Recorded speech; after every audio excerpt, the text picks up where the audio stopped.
Good evening, everyone.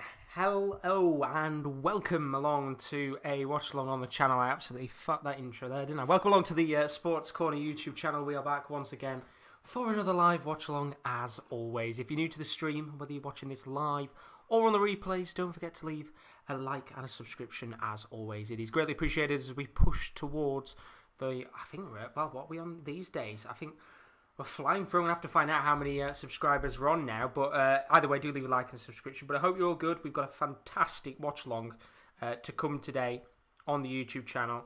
We've got some silverware on the line. That's right. Juventus facing Napoli in what is going to be a fantastic fixture between two of the very best sides in Italy. Juventus, over the last couple of weeks, have just struggled a little bit to, get results over the line. They've kind of really found themselves having to fight in games to get points, while Napoli, on the other hand, have been one of the standout teams of the last year in Serie A, of course managed by Gennaro Gattuso. Kick-off for this game is in about 5 minutes' time. We're going to talk through the lineups, we're going to talk through the teams, and we're going to get ready for this marvellous fixture to come. Let me just take that off the screen. There we go. You can see me now. Hi. I actually didn't realise this is the first time we've done a Serie A watch-along in what feels like forever. I don't actually think we've actually done a proper Serie A watch-along on this channel, which is quite strange, to be honest, because I feel like we have. But either way, this is our first real big game we've done of the season so far, and silverware is indeed on the line for both of these teams tonight. And I did just check, we are pushing towards 1,600 subscribers. I didn't want to cock up. I found out in the end, which is a good start indeed. So don't forget to leave a like and subscription if you haven't already. But as I said, the game does kick off in 5 minutes' time. So without further ado, let's go through the two teams that are going to be facing up against each other tonight and have a talk on this brilliant fixture. Remember, tonight, if this game does end as a draw, we could go to extra time and /or penalties, depending on the result at hand in this game. But let's have a look at the home team to start off. As I said earlier, Juventus just struggling a little bit compared to their usual former selves of the past to go out there and get results. And Andrea Pirlo's gone for what is either a 3-5-2 or a 4-4-2. Now, I've just seen Arthur's name. I've absolutely butchered it. Arthur is what I've put down. But Szczesny is in goal either way. It could be a back four of Danilo, Chiellini, Bonucci and Cuadrado. I've butchered Bonucci's, but I've had an absolute nightmare here, haven't I? It could be a back four of Danilo, Chiellini, Bonucci, Cuadrado, or it could be a midfield five. Now, I think it's going to be a 4-4-2. But either way, we've got Cuadrado, who could play as a right-back. We've got McKennie, Arthur and Bentancur. Ronaldo, Kulusevski and Chiesa also in this game as well. We'll talk about the benches in just a few moments' time. But one thing I haven't butchered is the away side. I actually took my time on this one. Pat on the back for me. 4-2-3-1 for Napoli today in their fixture, of course. Ospina continues in goal. Back four of Mario Rui, Kalidou Koulibaly, Costas Manolas and Giovanni Di Lorenzo make up the back four for the away side today. Midfield three, or technically it's a defensive midfield two of Bakayoko and Diego Dem. We've got Piotr Zielinski acting as a cam today.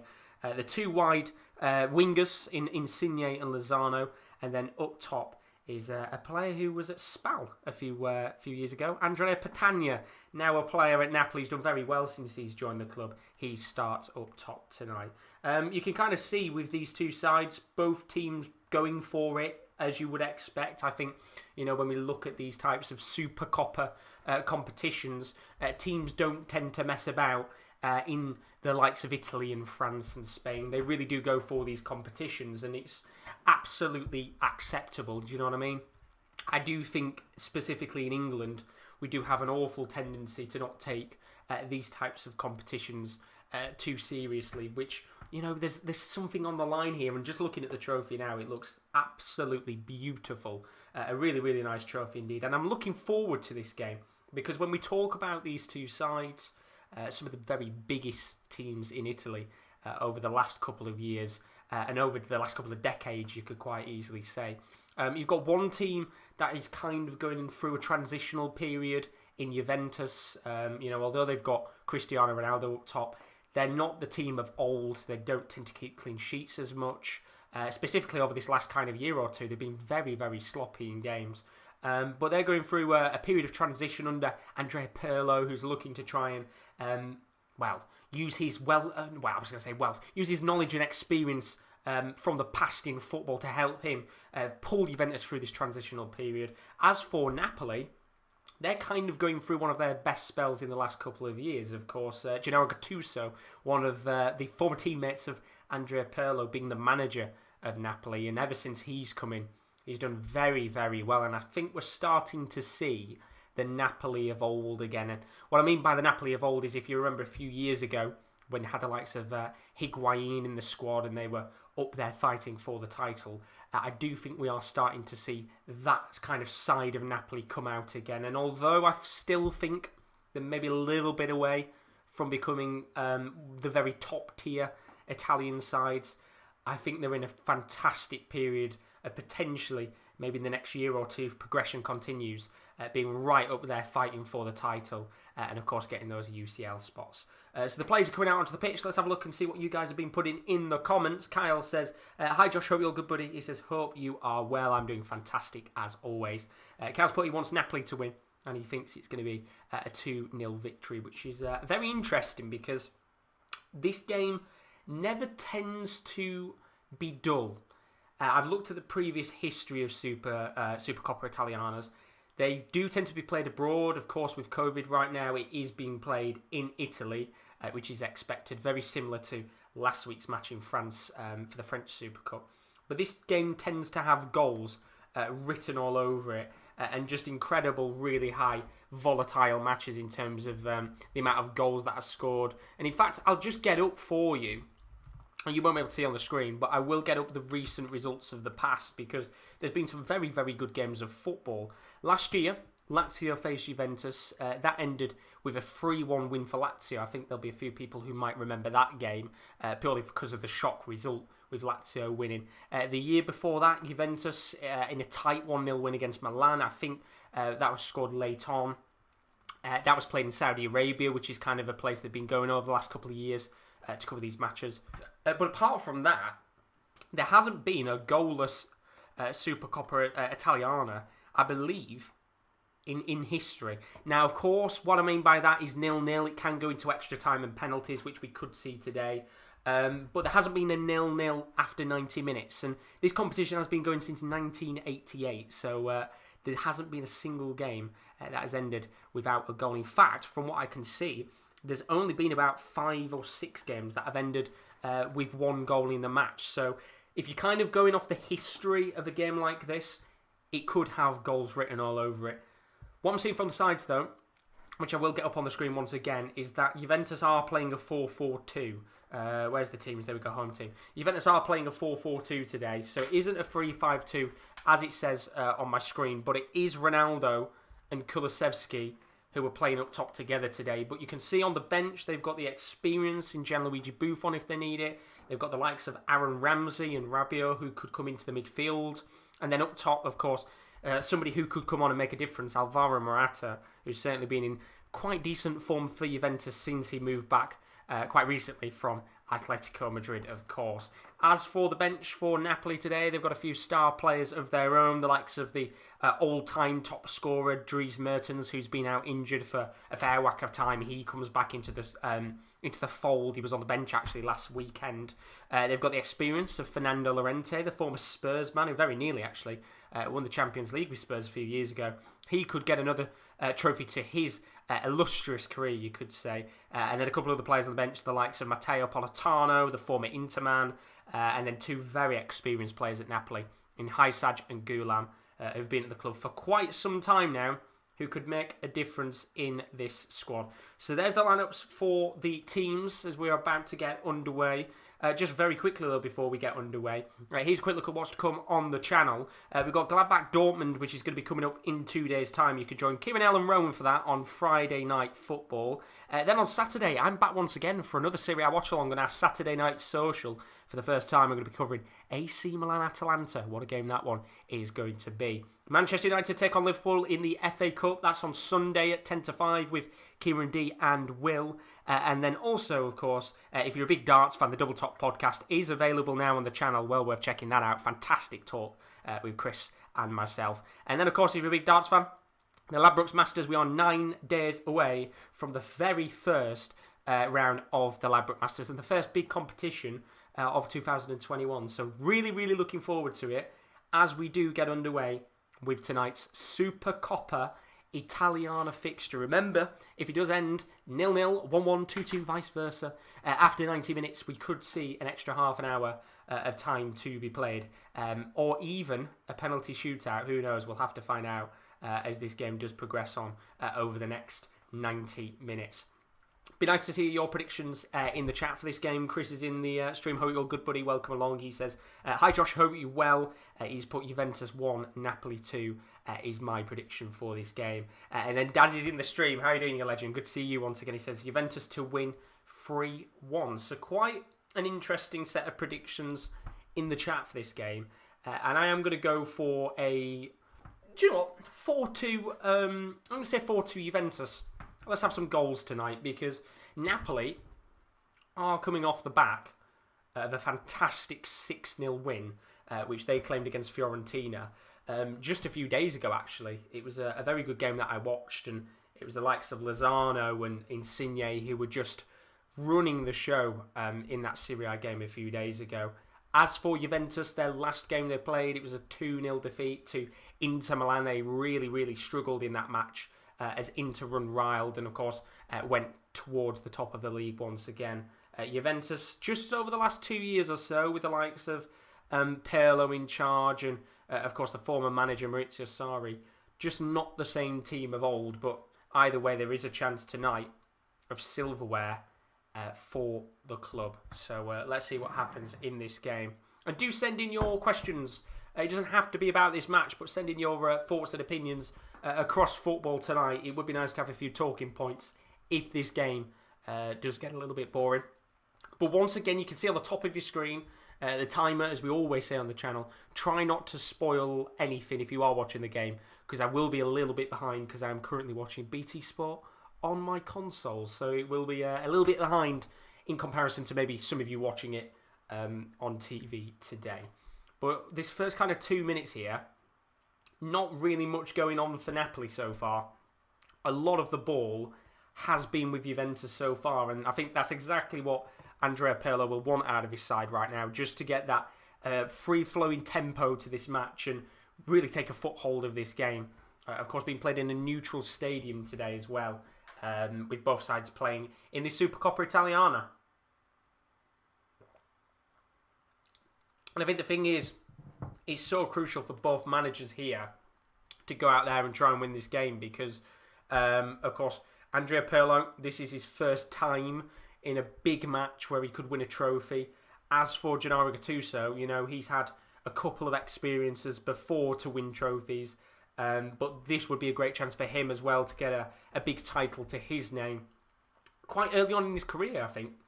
You know, you've got to say, Gattuso, he's been around for a couple of years now in terms of managing, but he's not really won a big trophy yet. And I think for him, he will be looking very hungry to try and get a trophy to his name. As the ball's lofted along here by Napoli, Koulibaly lofts it all the way to Petagna, but there's a little bit too much power on the ball, and eventually Szczesny comes out and hoofs it away from his goal. And it's a good start to this game. It would be nice to see a nice early goal in this match just to get the rhythm flowing, and there could be a chance here. As we've got a run from Di Lorenzo on the right-hand side of the pitch. Going to lay it off into Hirving Lozano. Tries to flick the ball into the box, and it comes off the back of Danilo. And it'll go out of play for the first corner of the match. And it could be a real good situation here with the likes of Manolas and Koulibaly at the back. That could get into the box, as you would expect them to be. Somebody as tall as Koulibaly might have a chance here to put a nice early ball into the back of the net. But they've also got the likes of Petagna. He's 6'2", very tall player indeed. Can they make the most of this early set piece about 5 minutes into this match? So it looks like he's going to be taken short here and then lobbed into the box. Two players standing over this. Zielinski is one of them. And it looks like he's going to take the corner. So big chance here early on in this game. Koulibaly looking like he's about to make the run. Chiellini just marking him here. So ball's going to be lofted into the box. It does get in the end, and it was a really good chance there for of all people, I was going to say of all people, it was actually Manolas who just got a slight touch on the ball, but it's just a little bit high from the left-hand side of the post and goes out of play for a goal kick. But a nice, good start to this game there. First chance of the match for Napoli. And I do think if they can get a few set pieces tonight, they will be looking to the likes of Manolas and Koulibaly to make the most of their height in a situation like that. Kyle's put, I'm going to try and listen to the full Man United game and hopefully United score a lot, but I can see a tight 1-0 win. Very best of luck for that game tonight, Kyle. Should be a very interesting one to keep your eyes out on with the Premier League, of course. Are City and Villa playing right now? I'm pretty sure City and Villa are playing, aren't they? But a good chance here maybe for Juventus to come forward. Ball's flicked onto the right-hand side where Chiesa is occupying. And from what I can see from the formation, whereas Ronaldo goes for a long-range effort and, well, it was a little chance there for Ronaldo to maybe put the ball into the back of the net, but it goes high and wide. But it actually looks like there was a slight little nick on the ball from Zielinski, I think, and he's gone out of play for a corner. So might be a chance here for Juventus to have a corner of their own, which they will take in a moment. So Juan Cuadrado's going to take this, lofts it into the box, and eventually it's cleared away by Petagna, who has to do a bit of defensive work of his own. And there's a chance here for another corner in this game. Chris has put Man City 1-2-0. There we go. I thought they were playing today. So, chance here. In fact, it looks like Cuadrado's going to whip this one in again into the box. You can see Ronaldo, one of the players, going to play it short this time. Going to be into Bentancur. It's a real waste of a corner there. Absolute mess. Don't know what they were thinking in that situation, but they've got the ball either way. Going to play it to the left-hand side of the pitch. Going to play it to Kulusevski, who's lofted the ball into the box. Tries to get it towards Cuadrado. Doesn't get to him in the end. And now there might be a little chance here for a counter-attack from Napoli. The ball currently with Bakayoko, who will have to go back to his goalkeeper. And in the end, a little opportunity there for Napoli to counter-attack. That does go wide of the mark. So a little bit unlucky in that situation for them there. Daz has put 2-1 Fulham, I say. The thing is right now with Fulham is they certainly have picked up their form again, haven't they, Fulham? They look very, very good in comparison to what we've seen over the last kind of couple of weeks. So who knows with that game? Because Man United, although they're top of the league, this league is crazy right now, the Premier League specifically. You know, it's back and forth. 1 week, one team could go on a... Well, you know, 1 week you could win 2 games in that 1 week, and then the week after you lose 2. And it's just a back and forth league right now, and that's what makes it so fun to watch. Chris put both City goals. Unfortunately, VAR drama. VA got it wrong for both goals. Well, that's pretty much the usual, isn't it now, Chris? We've kind of got to expect VAR to make mistakes. It's really, really sad. And we talked about it before on our game last week, in fact, with the Marseille PSG match, just about VAR and how it's so awful and it's so confusing right now how it works in every other league. But when it comes to the Premier League, it just doesn't seem to be working in any way, shape or form because it's just the standard of refereeing that is so shocking right now. I think that there needs to be a lot of classes, but there's a chance here for Kulusevski to drive forward from the right-hand side. He's inside of the box, going to lay the ball into the middle, into the path of Arthur, who takes the shot on from just outside the box, but he doesn't really make the most of it, and it goes high and wide and out of play for a goal kick. So, not a bad start 10 minutes into this game. Already, probably a little bit better than the Super Cup game that we had last week between PSG and Marseille. That one, of course, being a French Super Cup match, which was pretty poor in that first 45 minutes. But this has got a real good pace to it, as you would expect from the very best sides in Italy. Or some of the best sides, you would probably say, rather than the 2 best sides, because let's not discredit AC Milan and Inter Milan. As well as the likes of Atalanta as well. It's such a fun league to watch. And as I said before, there will be another Serie A watch-along to come. That is going to be on Saturday. AC Milan taking on Atalanta. And for the first time, it's going to be Saturday night social. So it's not necessarily going to be the usual watch-along that we kind of do on this channel. For you, if you do want to join us, I want you to put in as many questions and comments about football over that game. We'll be talking just through your points specifically, and then of course we'll talk about the game on the side. But that will be me on Saturday, doing our first Saturday night social.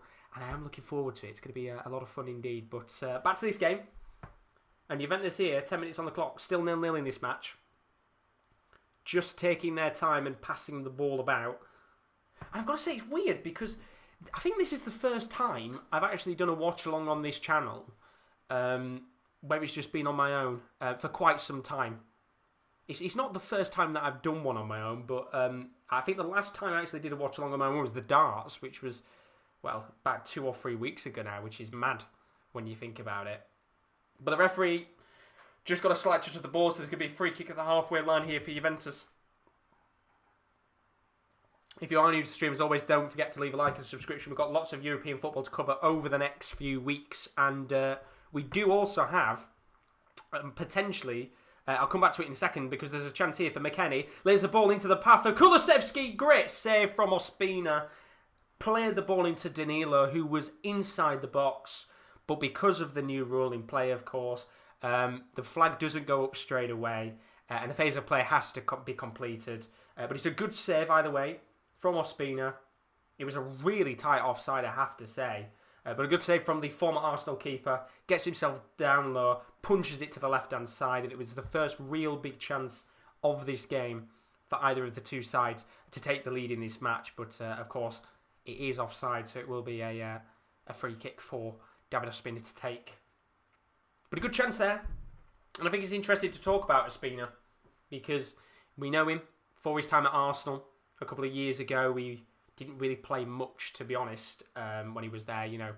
I think he had a little spell as the first team kind of goalkeeper, and then he was phased out the door. But ever since he's come to Napoli, he seems to have turned into a different, I'm not going to say different goalkeeper, but he's become much better.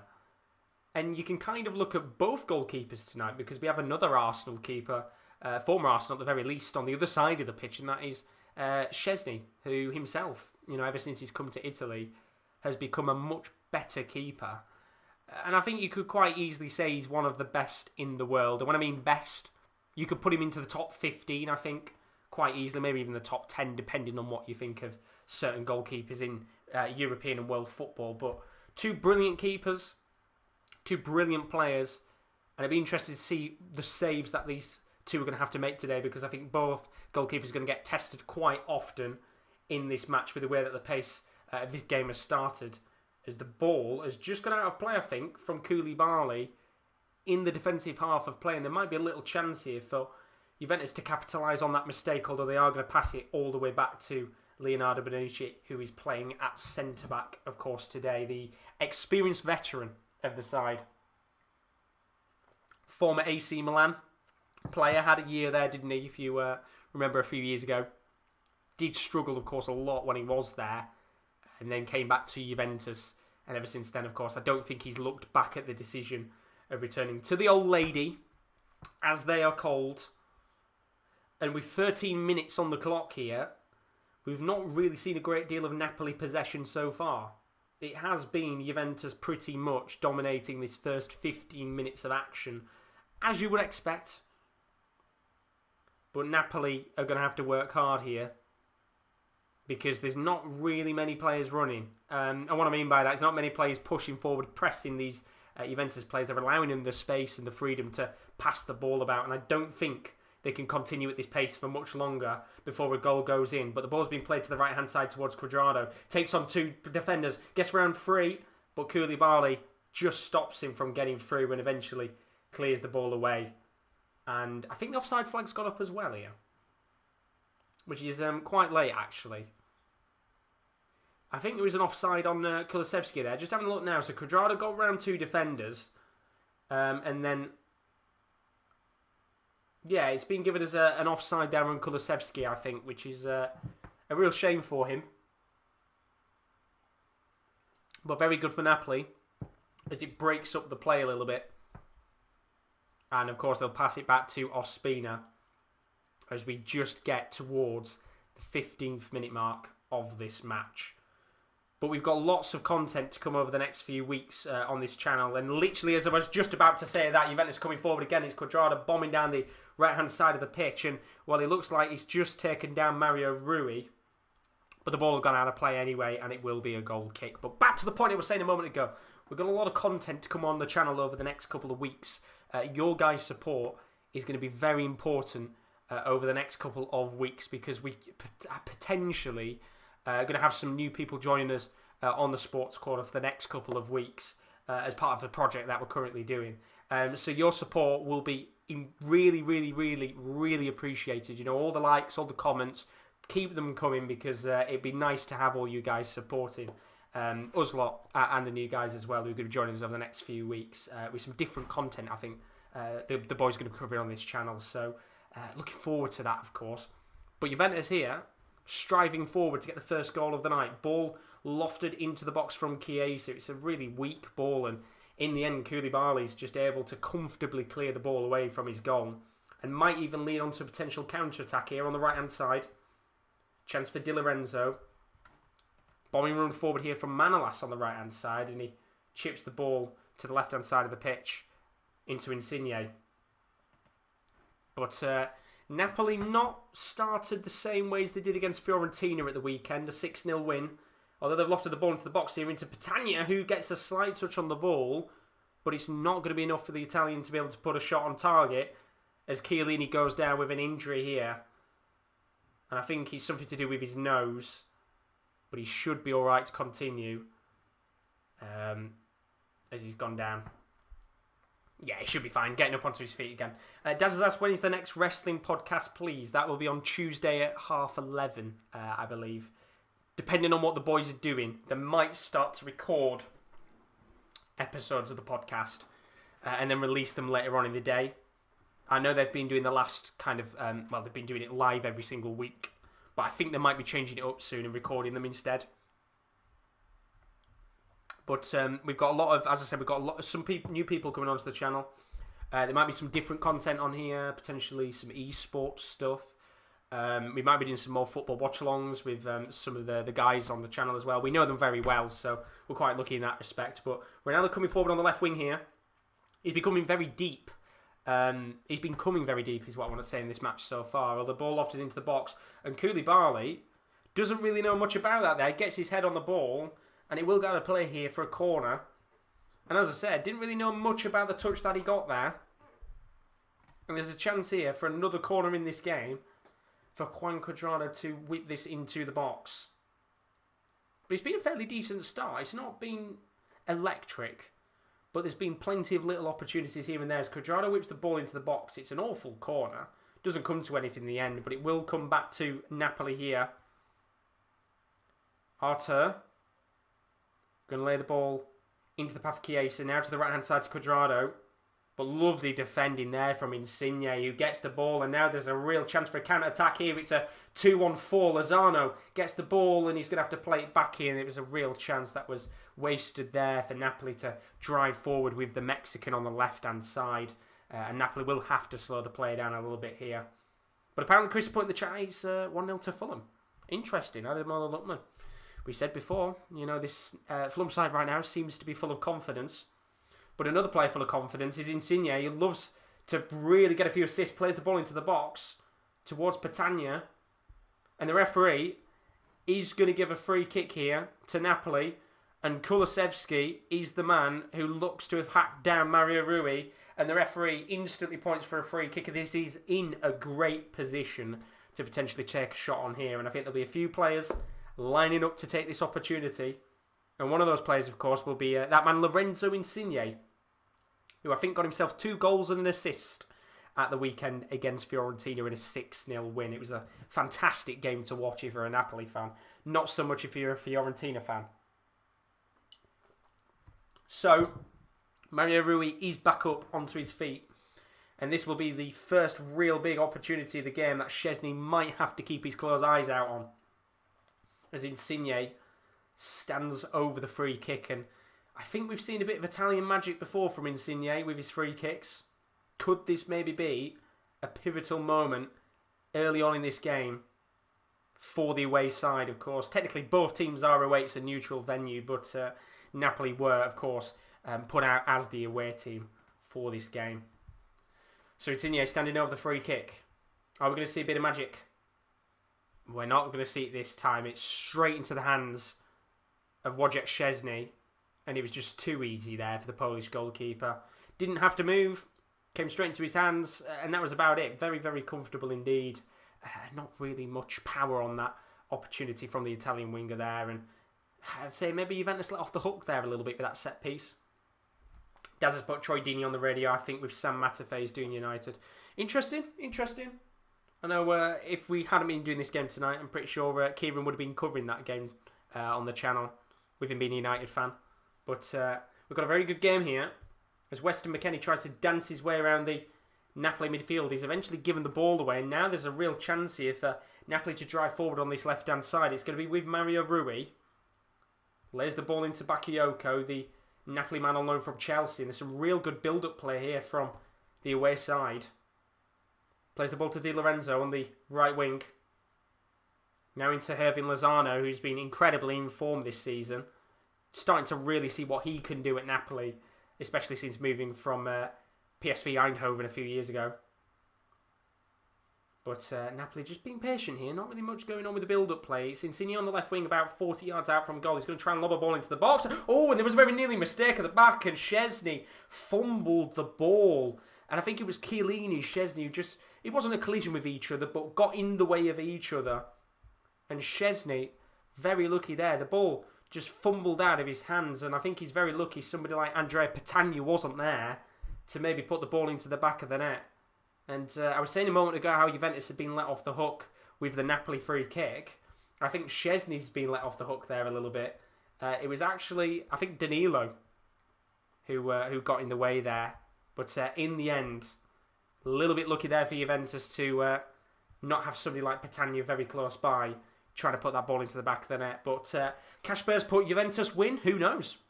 As it currently stands, it's 0-0. But I would say that Juventus are looking the better of the two sides right now.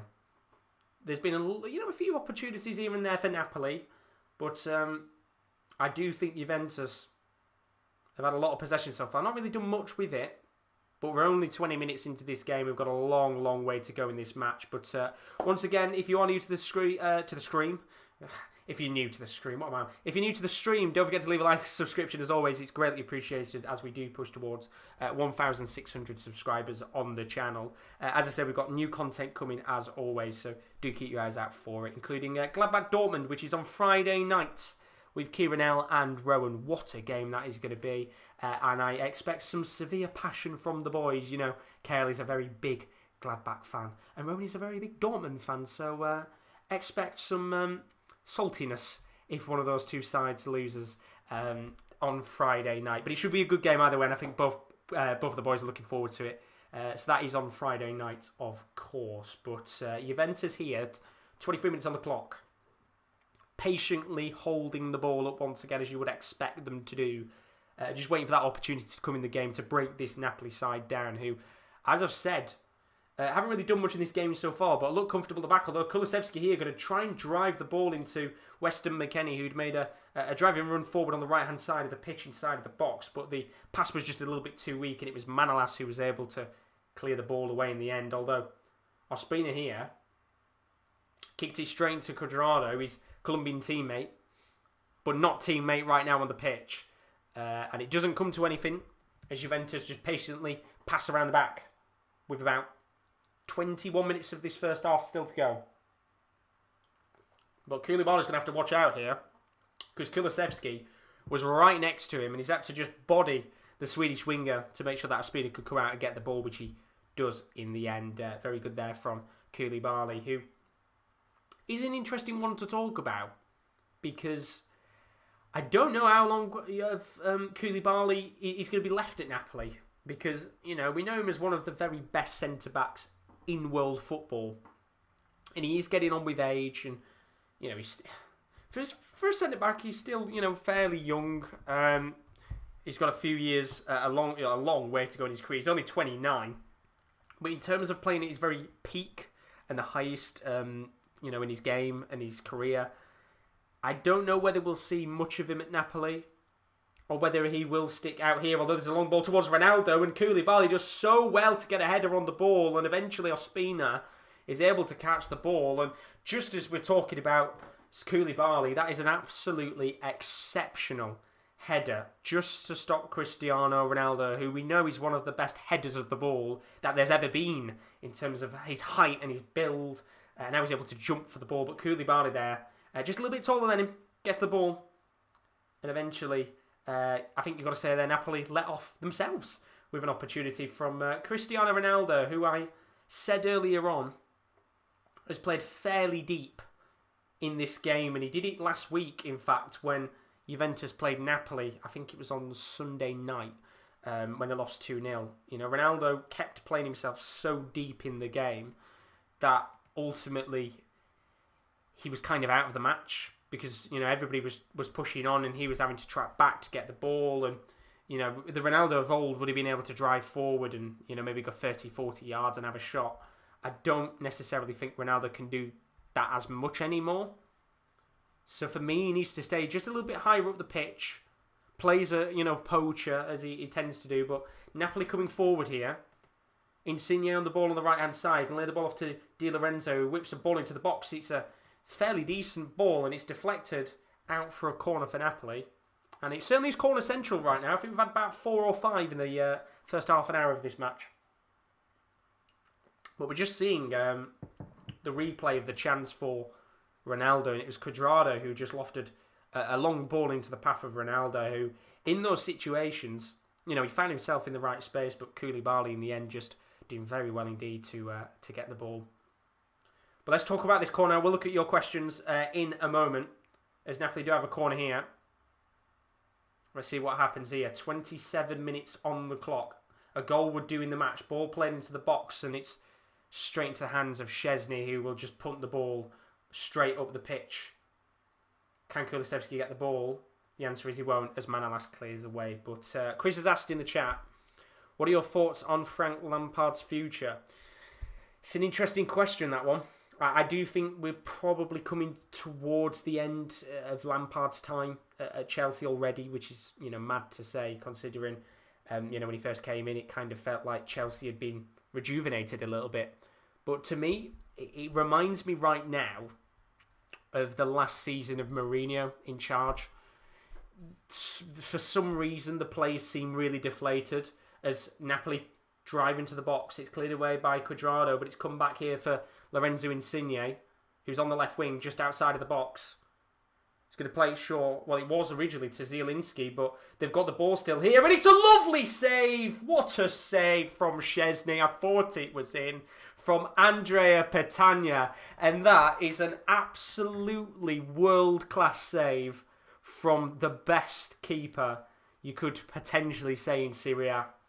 That is an absolutely world-class save. How has he got to that? I have absolutely no idea.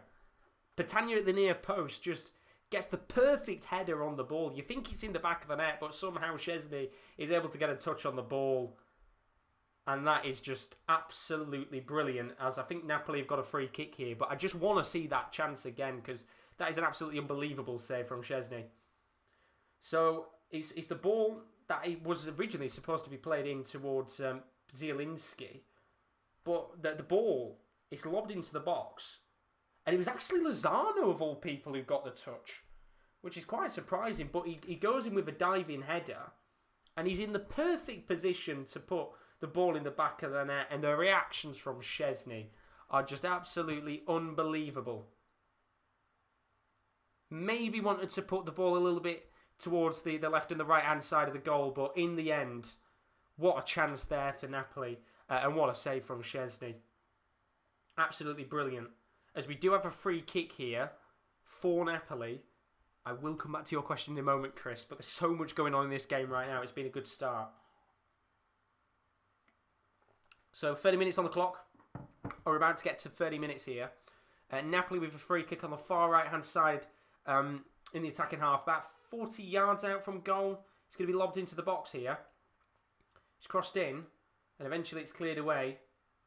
And now might be a chance here for Juventus to attack, which they won't. And the ball doesn't get to anyone in the end. So a bit of a shame there for Juventus. But as I said, I think Lampard probably isn't going to have much time left. You know, we know what Chelsea are like. they don't tend to give managers a great deal of time to be able to improve themselves and rejuvenate the squad. And maybe Lampard should be given till the end of the season to try and get these players motivated to, bed in the new signings that they've got. Because as much as, Timo Werner hasn't scored in 11 games in the Premier League, he could also just turn it on in a heartbeat. You never know, that's the thing. The squad right now will be a little bit dejected because of the defeats that they've had, the draws, they're struggling to get results. But in the same vein as I think an Arsenal, 2 wins can change everything. In fact, 1 win can change anything depending on what the win is. And I think, Chelsea, if they are to get rid of him, who do you bring in? You've got likes of Thomas Tuchel who's available, but you're going to have to spend quite a bit of money on him because PSG still technically own him. I know they were looking at Shevchenko as well, who was another player of the past from Chelsea, which I do think if you're going down that route, what's the point? Purely because, you've already got a previous player from the past there, and he's a very good player, don't get me wrong. He's a very, very good player, Shevchenko, and a very good manager right now for what he's done. But I just think he's the same route as what Lampard is. So in my opinion, I think he will probably get sacked. But in my opinion, as you said, Chris, I think Lampard should stay till the end of the season. Players should take responsibility, but I can't see him staying much longer with Chelsea's owner, who's brutal. They want success. And he's understandable, but is success going to come from sacking a manager every 6 months? No. You could have a manager who wins the Premier League, but then 6 months later gets sacked because he's had a terrible Champions League run, let's say, or the next season Chelsea's at mid-table. They're such a ruthless side, Chelsea, when it comes to managers, that I don't think it's the way to go, but that's the way Chelsea are. And I think that's the way Chelsea will always be under Roman Abramovich. You've got to be ruthless at times, and maybe that's the best way to be. I guess it begs the question, how long do you leave it before it becomes a real issue? And I think right now it's okay. I think, when you look at the table, they're not that far behind the rest of the pack. It is doable to make up the points, as Ronaldo is in on goal here, but the ball doesn't get to him.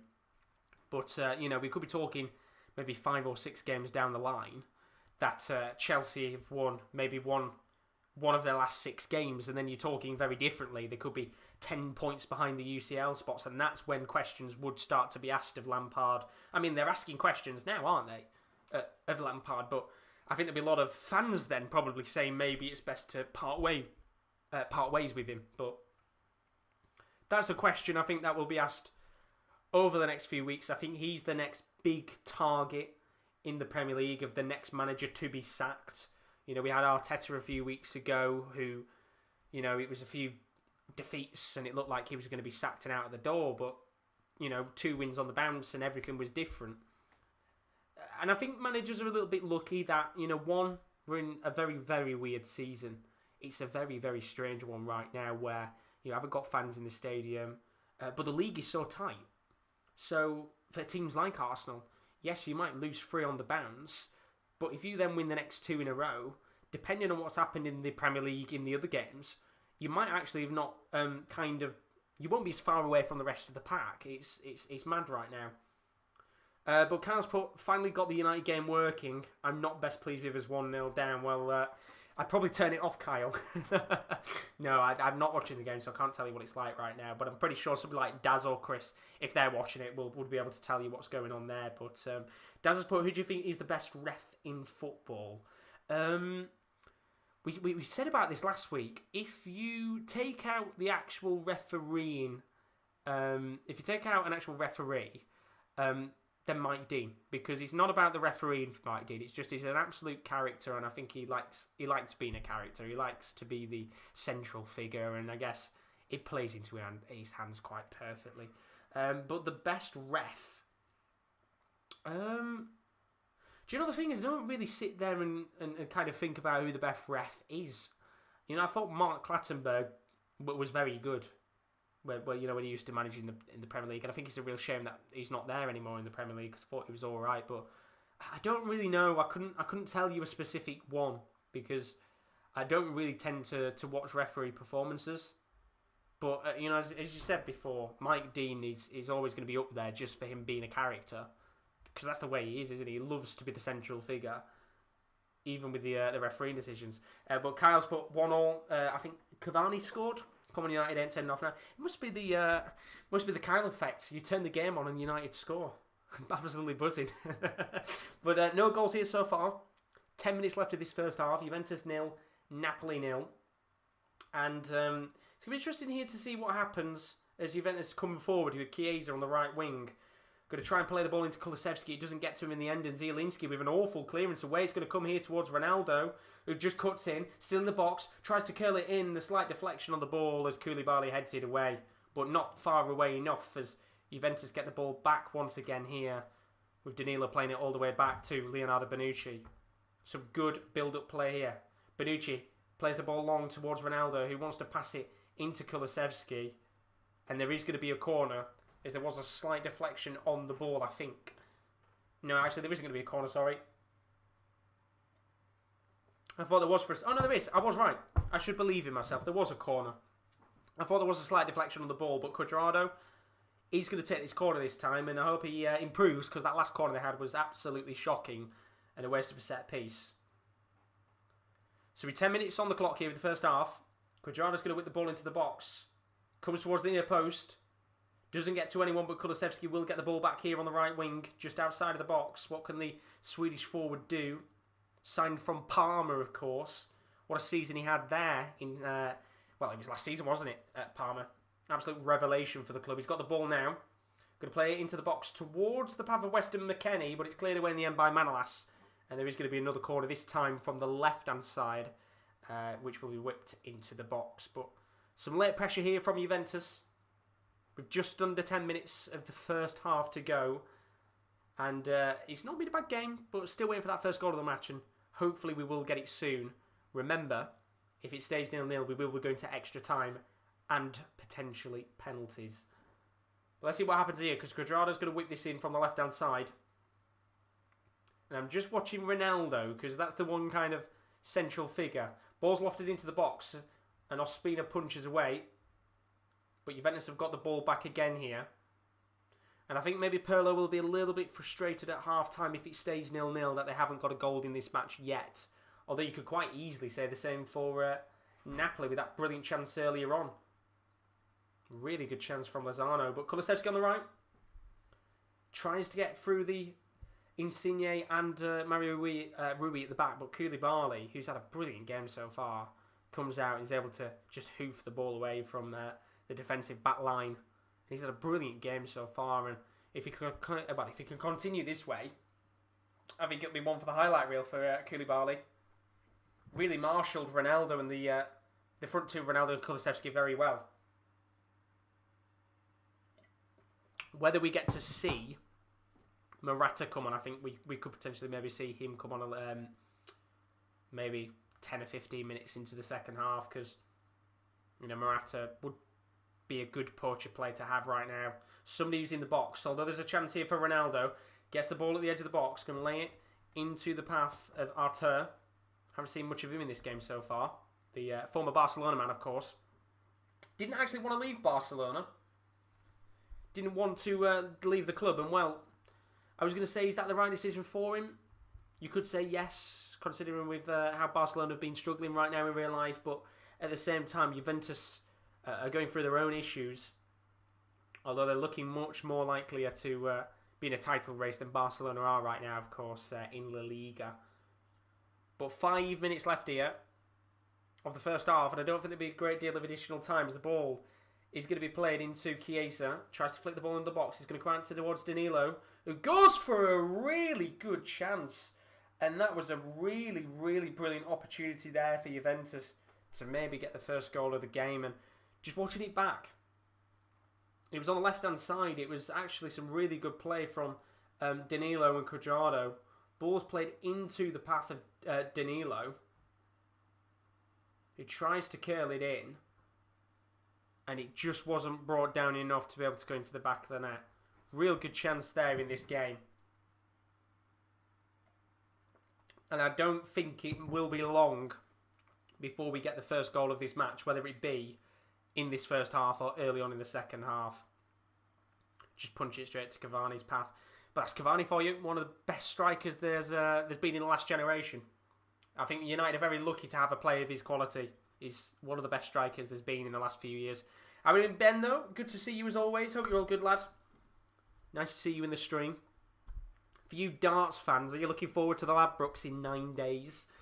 I was thinking of maybe missing the first game of Ian White versus Soljovic, just because it'll probably be on for about 5 hours. But I'm looking forward to that.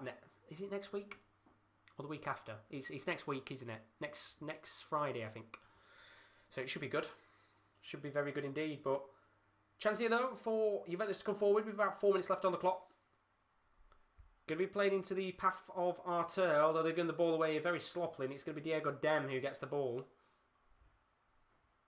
A little bit sloppy here from Napoli. Now laid all the way back to Petagna, and the ball's been given away here. And Ronaldo takes an awful touch. Goes in with a crunching tackle, gets the ball back. Does very well indeed there to get the ball back. But a little bit of sloppy play from both sides. About 4 minutes of this game left to go before half-time. It's Artur, about 40 yards out from goal. Going to lay the ball into the path of Bonucci. He's going to make a driving run forward here. Plays the ball to Cuadrado on the right wing, who's been a prominent figure of this game so far on the night. Back to Bonucci. Lovely cross into the box. Getting it towards McKennie, who gets the slight touch on the ball, but Ospina gets it in the end. He's going to kick the ball all the way at the pitch, and now there could be a real chance here for Insigne, who gets the ball. It's 3-on-1. What can he do here? A few numbers coming forward. Insigne back heels it into the path of Mario Rui. Then into Zielinski. Oh, lovely footwork from the Polish midfielder. He's still going here, Zielinski. Tries to flick the ball into the box, and in the end, he's going to go to play for a goal kick. But a little good chance there for the Polish midfielder Zielinski to try and dance his way around that Juventus defence on the right-hand side of the pitch. But in the end, he just does a little bit too much, and it comes out of play for a goal kick. And it does look like we're going to be going in at half-time at 0-0, which is a real shame. Because I did think, you know, this game maybe would have had 1 or 2 goals in it. But I will say one thing. In comparison to the first half of the French Super Cup, this has played a lot better in terms of the pace of the match. You know, both sides going for it, which is good to see. But usually these types of games tend to be played early in the season. They're abroad, tend to be friendly-like. And I guess maybe it works into our hands that it is a little bit later in the season because these teams are putting out the big, strongest sides possible as Juventus look to come forward here with about 2 minutes of the first half left. Cuadrado currently on the ball. Going to play the ball into Bentancur. Now into McKennie. Lofted into the box, but there's going to be a free kick here, I think, given to Napoli. I think Ronaldo there, just with a slight push on Manolas, I think. Referee just having a few words with Ronaldo there. He's protesting, which is a very Ronaldo thing to do, of course, but I think here in the end it's the right decision from the referee. Let's have a look at the replay and see. And yeah, it's his right decision in the end. Just a slight push on, and it was actually Di Lorenzo in the end. Slight push on Di Lorenzo in the back there, and it's the right decision there. Not a great deal in it, but I think the referee had to give that as a free kick. But Pete's in the chat. He says, "Hi, how are you doing, mate?" I'm very good, Peter. How are you doing, buddy? I saw all your jokes in the NFL stream a few days ago. Kieran was absolutely loving it. But oh, you're good, pal. But we've got about a minute left here. At the first half, Juventus 0, Napoli 0. Not quite living up to the 4-2 prediction that I made about half an hour ago. But who knows? Maybe the second half can bring 6 goals. Who knows? I might have jinxed it as well. I said there hasn't been a goalless Supercoppa Italiana ever. Have I jinxed it? Maybe not, because Chiesa's coming forward on the left wing here. Going to try and flick the ball into the box, but it's good defending at the back from Di Lorenzo. And Juventus going to very quickly take this throw-in with about 25 seconds left of this first half. I would assume maybe a minute of additional time, maybe none. There's not really been any injuries or problems in the game so far. As Juventus look to try and capitalise with about 10 seconds left of this first half. It's Kulusevski. Tries to play the ball to the right-hand side of the pitch to Cuadrado, but it's given away and Insigne gets the ball here. and it does look like it's going to end 0-0 at half-time as the referee doesn't add any additional time on, which was expected, and we go in at the break of this Supercoppa Italiana match at half-time. Juventus 0, Napoli 0. Not quite living up to the expectations at the beginning of this match. As I said about 2 moments ago, it was one of those games where, in the Supercoppa Italiana, we've never had a 0-0 draw. There's never been a 0-0 draw, and that is including going into extra time. There's never been a game that's been 0-0 going into extra time. I think I might have jinxed that. It's been a fairly alright game, actually. Not a terrible match. There's been a few good moments in this game for, I'd probably say, Napoli. Juventus have had a large spell of possession, but not really made the most of it. Had 1 or 2 little chances here and there. There was a fantastic long ball from Cuadrado that went into Ronaldo, but ultimately Koulibaly just doing very well at the back to keep himself organised.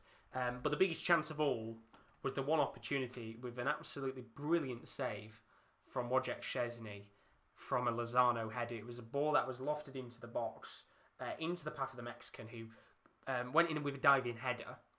And it wasn't...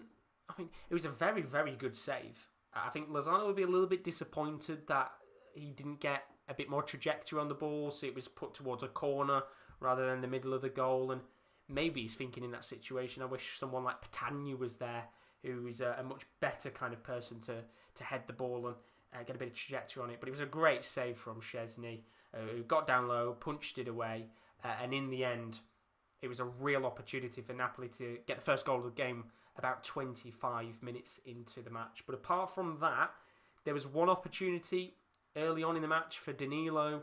He had a good shot, which was saved by Ospina, but was given as an offside. There was a chance for Ronaldo just inside the box on the left wing, a classic Ronaldo goal. In fact, it was very Robben-esque. Gets it onto his stronger foot to try and curl it into the top corner, and it just went a little bit high of the goal.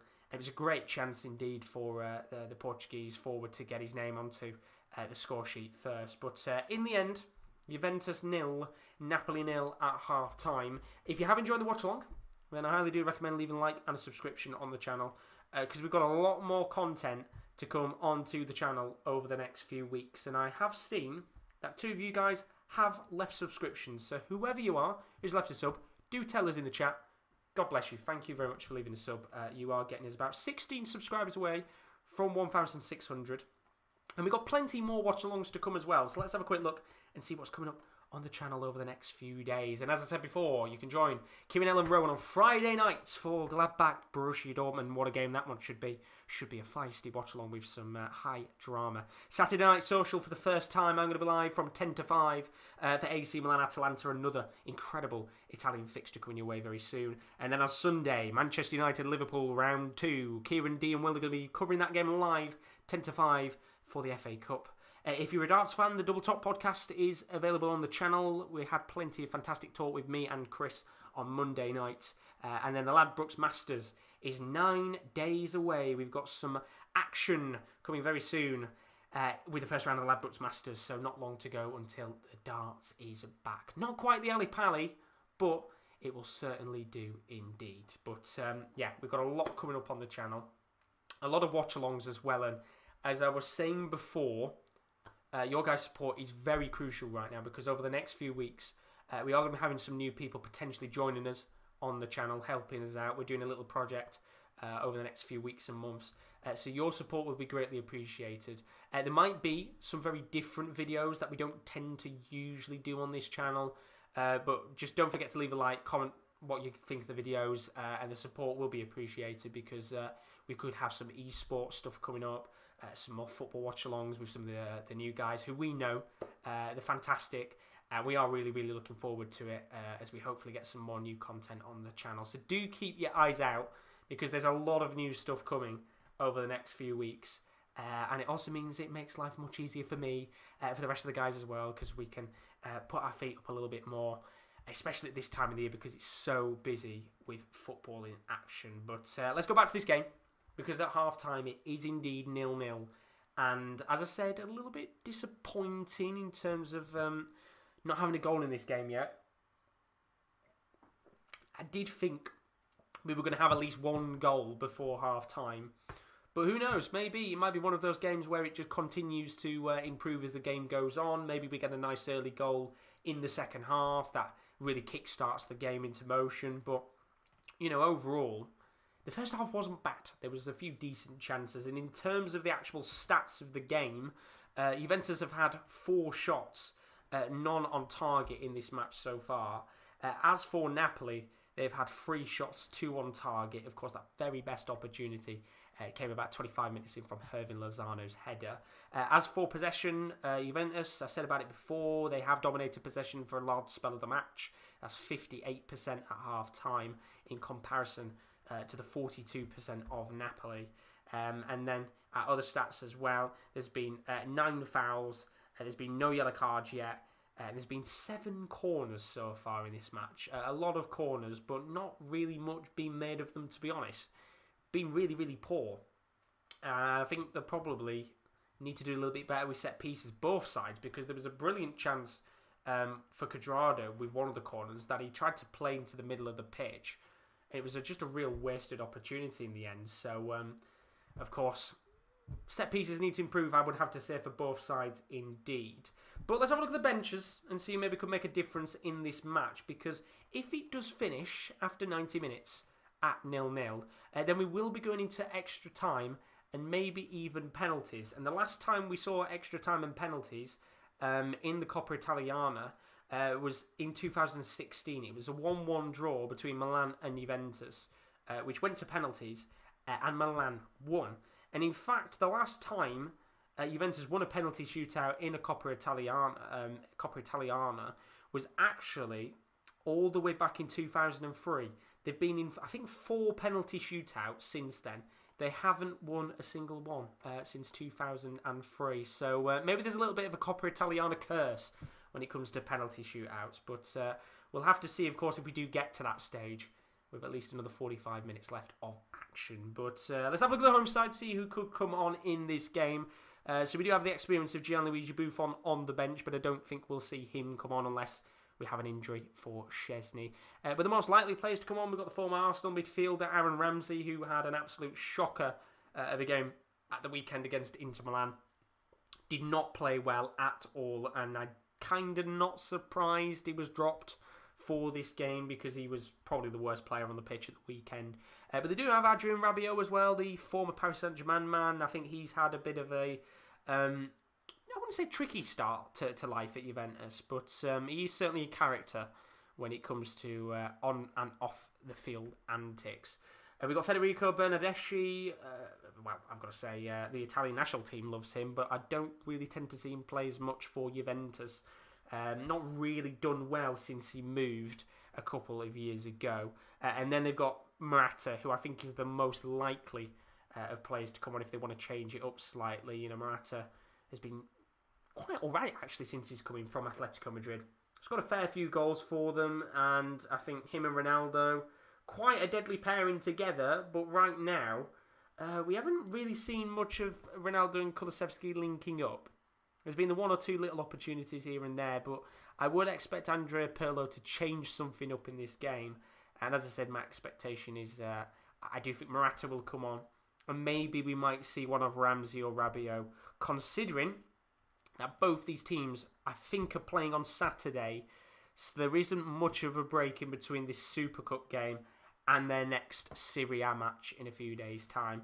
But let's have a look at the away side, because they've actually got quite a lot of players that could come on at some point in this match. And the first pivotal player, who I'll be very, very surprised if he doesn't come on, is, of course, the all-time top goal scorer for the club, that is Dries Mertens. One of their best ever players that's ever been at the club. He came off the bench, I think, against Fiorentina at the weekend. He's only just recently come back from an injury, so I do think we will see him at some point in this game, depending on whether it's still 0-0 or maybe even if they do go 1-0 down to Juventus. If they're looking for something a little bit different, maybe to match Andrea Pirlo's style, they've got the experience of Fernando Llorente. He's had an illustrious career at the likes of Bilbao and Spurs. Maybe you could add another incredible trophy to his name. He's had quite a few trophies over the last few years, to be fair. could bring him on in this match. Very similar style to Andrea Pirlo, of course. He's a target man, and you know how much I love target men. The likes of Giroud and other players indeed. They've got Palatano, could come on the wings maybe, depending on if they want to start resting players for their Serie A fixtures at the weekend. And then they've got other players as well, the experienced two fullbacks in Haysaj and Fawzi Ghulam. And they've also got Amir Ramani, I think he is... I'm not going to say he's Tunisian, but he very recently joined either way from Hellas Verona, so if they do want a bit of defensive experience, he's Albanian, is the one I wanted to say. Could maybe bring him on a little bit later on into the game if they want a bit of experience at the back to try and keep Juventus out later on. And then, of course, Stanislav Lobotka is on the bench as well, so they've got a few decent players that they could bring on in this match to make a difference. But that is the two benches as it currently stands. Whether we see any players come on early on, I think there's 5 changes, so we might maybe see one depending on how both managers feel. But if we talk about that for a second, I think if you're Andrea Pirlo, you're very annoyed you haven't had any opportunities on target. I think they've had a large spell of possession, and Napoli have allowed them at points to, be free-flowing with the football, and they've kind of backed off them at times. And I do think Pirlo will be in at half-time thinking, well, have we not had a shot on target? We should have had one by now. And potentially we should have had a goal at the very least. While Napoli, on the other hand, I do think we'll be sat there thinking, we played all right, to be fair. We've had the better of the chances in the game. We've had the biggest chance of them all. And if they can continue in that same vein, then maybe they might have a few more chances in this match, considering that the back line of Juventus has been a little bit sloppy over the last couple of weeks, letting in a lot of goals recently. And I think you could probably say over the last couple of months they've been letting in a lot of goals. But who knows what's going to happen? We'll have that game kick off once again in just a few moments' time. But Peter is in the chat, and Peter is bringing the jokes as always. Let's see. He's put Ademola's dad is winding him up, so he replies, "Look, man, just leave me alone." I'll give you credit on that one. Harrison sung a version of Amelia Sandé's "Read All About It" song. Fair play. And then Jean-Michel spoke to his phone by calling Seri. Oh, by saying Seri Coleman. I've butchered your joke there, Peter. I apologise. I misread it. Oh dear. But there's Peter's jokes. Of course, comes in the chat as always, bringing some very interesting jokes into the stream. But let's very quickly talk about our next stream, which is on Friday. Gladbach taking on Dortmund. You might have noticed over the last few weeks we've got a hell of a lot of Dortmund watch-alongs on this channel. And that's one, because Rowan is a big supporter of Dortmund. And two, it just seemed to be that Dortmund have had a really good week of playing pretty much every single big team in the league. And once again, they've got another big team. That is Borussia Mönchengladbach. And Kieran L, who was going to be on this stream, is going to be on that stream instead. So I do expect some passion from both guys who love Dortmund and Gladbach. But that should be a very, very good game indeed. Really looking forward to that one, actually. And that's on Friday night. Should be a very good game. And hopefully it brings goals, because Dortmund played yesterday against Leverkusen in a 2-1 defeat. And they're going to have to bounce back, or else there'll be some real nerves when it comes to, of course, the league and the potential chance of maybe a title challenge, with Bayern slowly pushing away. Even though they've not been convincing, still doing very well indeed, as you would expect them to do. So we should be underway in a moment with the second half of this fixture between Juventus and Napoli. Once again, for those of you that are watching, try not to spoil anything that happens in these games, only because I am going to be a little bit behind. I am watching on BT Sport on console, so it is, I think, about 30 seconds behind, maybe a little less than that. But we are underway in a moment, and I don't think there's any changes from either manager in this second half, which I kind of expected, to be fair. I don't really expect any managers to make changes unless somebody's had an injury or a shocking performance in that first half. And I don't think really anybody had a bad performance. I just think that both teams have just been a little bit sloppy when it comes into the final third. Maybe Juventus more than Napoli. Daz has put 1-1 injury time at Fulham, 2 minutes at a time. Is that 1-1 at half time, or 1-1 as in, it can't be full time, can it? 8 o'clock. It'd be half time, won't it? And there is going to be a change, actually. Juventus have made a change Federico Bernardeschi has come on, which is a very interesting shout. And I don't know who's replaced. Well, there we go. Chiesa has come off. So, a bit of an interesting change there. Chiesa coming off for Bernardeschi. Didn't really do much, to be fair, Chiesa, in that first half. But Federico Bernardeschi, a like-for-like replacement. He comes onto the pitch. And there's no changes for Napoli. But I would expect maybe a few changes, 10 or 15 minutes in, depending on what happens, of course, in this second half period. But we should be in a way in a moment. It does feel like the longest 15 minutes of time. But then I guess when you do watch-alongs on your own, you've got to fill 15 minutes of non-stop talking. And who's better to do that than me? I'm the master of it. I have to sit there for 4.5 hours with the darts and waffle on. I'm pretty sure I can do it for 15 minutes. But I think Bernardeschi is going to be taking corners here. Because all he's doing right now is practicing his corners. Which I did say earlier on, I do think, corners have been pretty shocking from Juventus in that first half. And Bernardeschi might be maybe the man to change that, as we do get the players, I think, coming out for the second half. And of course, they're just showing us the trophy right now, and it looks absolutely beautiful. It's a stunning trophy, really, really nice. And of course, hopefully, depending on what happens, maybe the next 45 minutes or maybe the next hour, we might have one of these two sides lifting the trophy and putting their name on the Supercoppa Italiana and having a big trophy to the name. But Daz has just put his half-time at Fulham, 1-1. Don't know whether Man U fans will be happy with that. I think Fulham fans will be absolutely delighted with that at half-time. But both teams' players even, are coming out onto the pitch for the second half. Question is it going to stay 0-0? Are we going into extra time? Are we going to see a penalty shootout? Or is somebody going to become the unlikely hero and win this game for either side? Or will it be one of the veterans? Will it be Ronaldo, who certainly has the experience of winning competitions at the highest stage in world football? We'll have to find out. So the one change, as said, Bernardeschi coming onto the pitch for Chiesa. That substitution has been made. Chiesa didn't really do much at all in the game. Probably a little surprised that they made that change early on, but Pirlo not happy with how that first 45 went in terms of Chiesa's performance. But both players are out onto the pitch, and we will be underway with the second half of this Coppa Italiana in a moment. Varna is predicting that Napoli win this game 2-0. I mean, if we could get any goals in this second half, then that would be absolutely lovely. As we do get underway with the second half, and it has just been confirmed in my ear that extra time and penalties can happen. Of course, we might have another half an hour of this game, depending on what happens here, with Juventus kicking us off.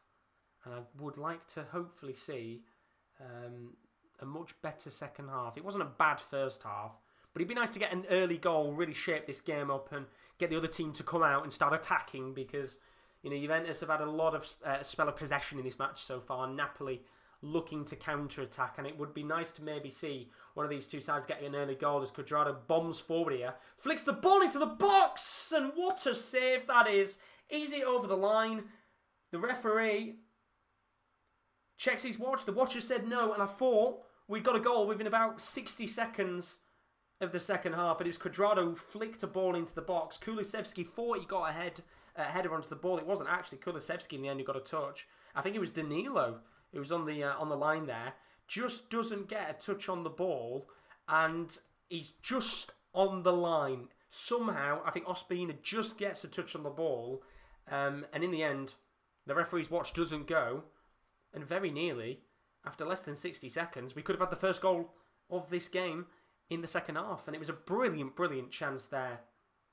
And had Kulusevski got a touch on the ball, I think we would have been saying it was 1-0.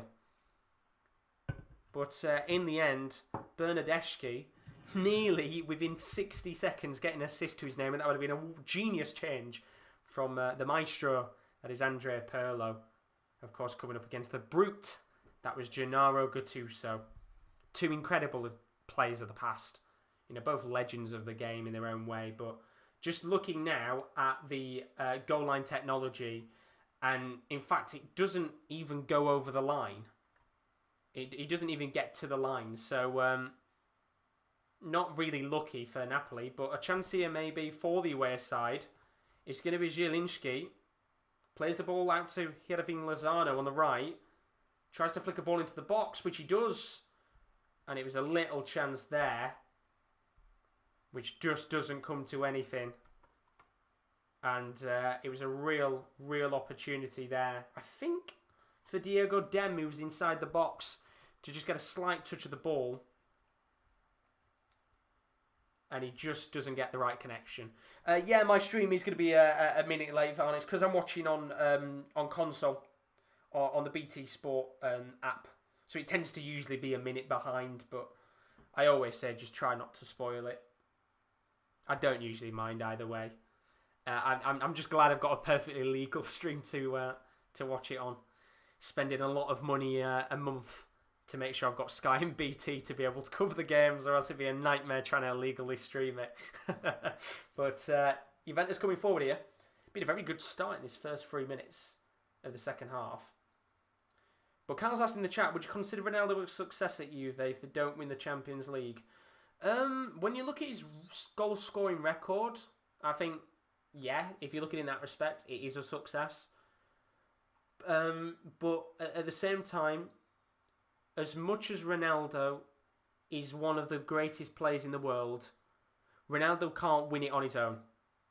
He has to have a good team around him. And, you know, we've seen in the past, you know, Manchester United, when he was there, it was one of the best, you know, United teams there's ever been.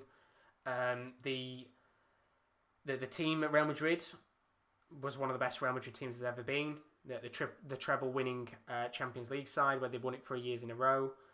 You know, when he has a good team with him, it brings out the best in him.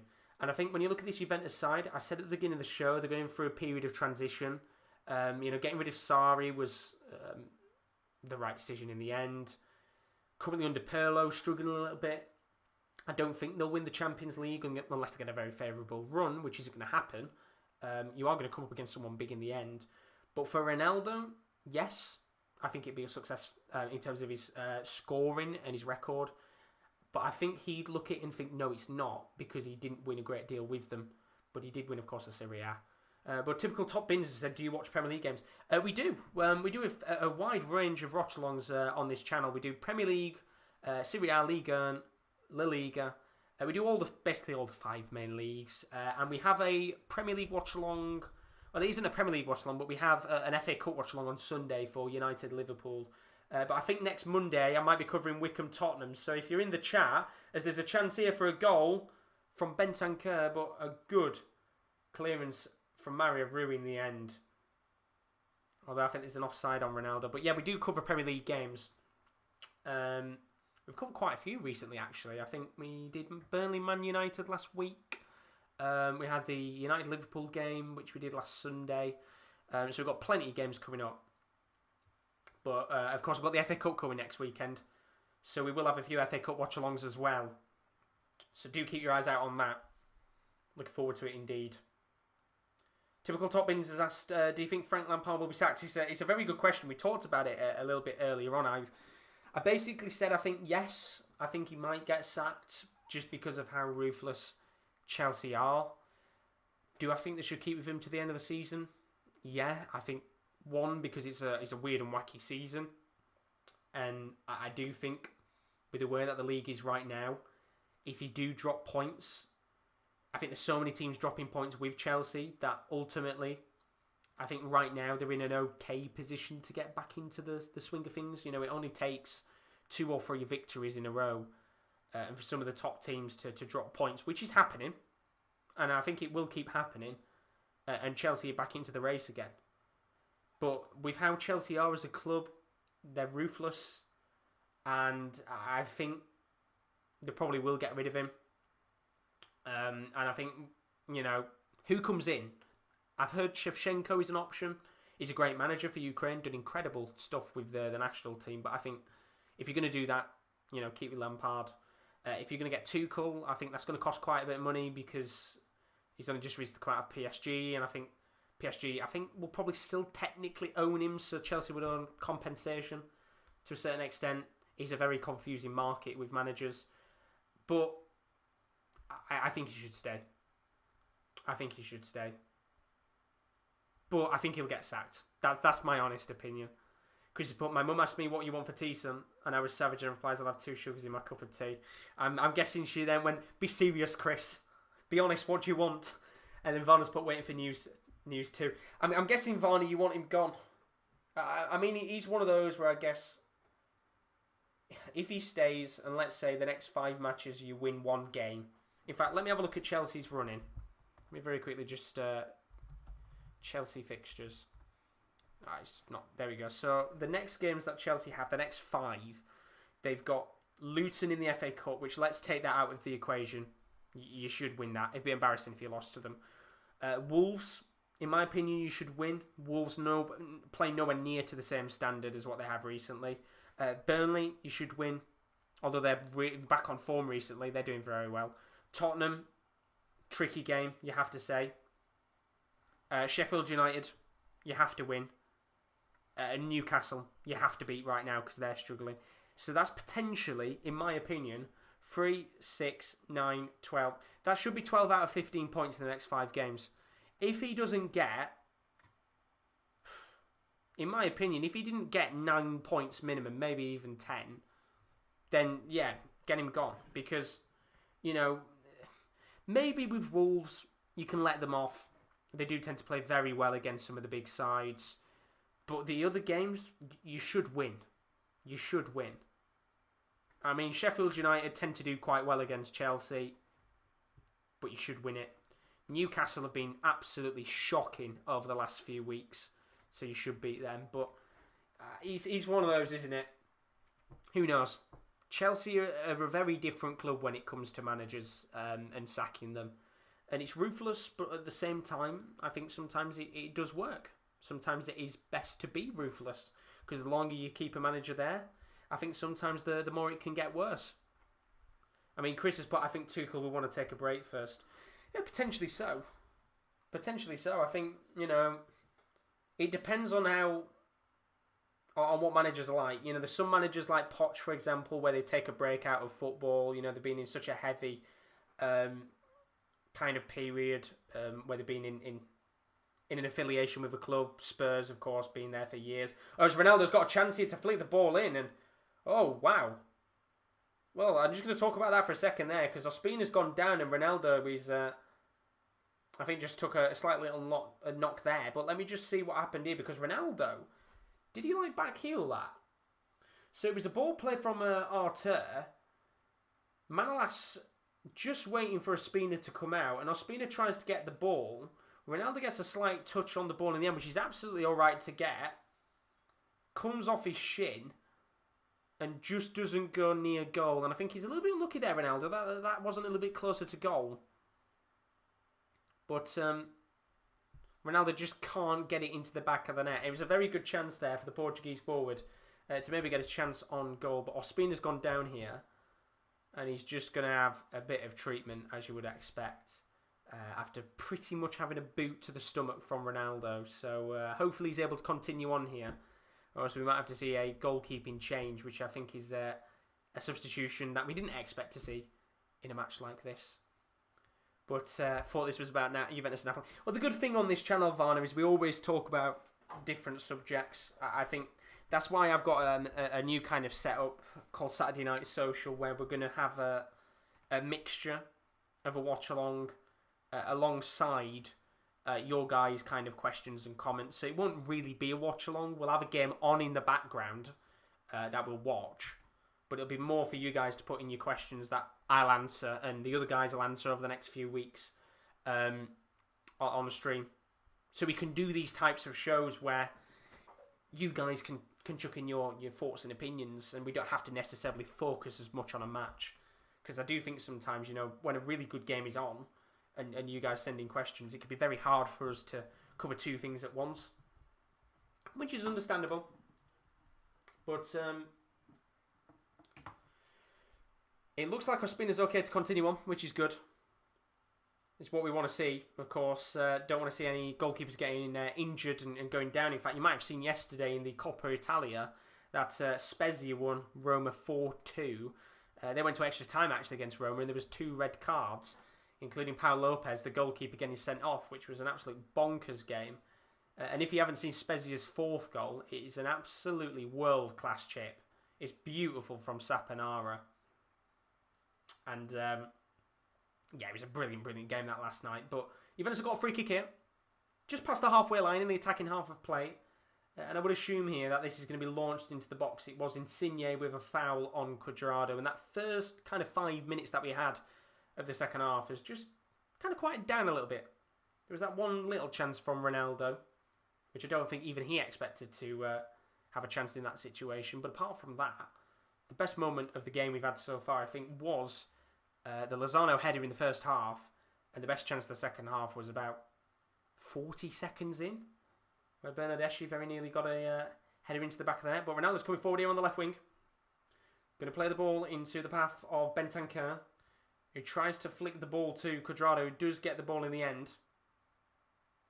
What can you do here, though, the Colombian?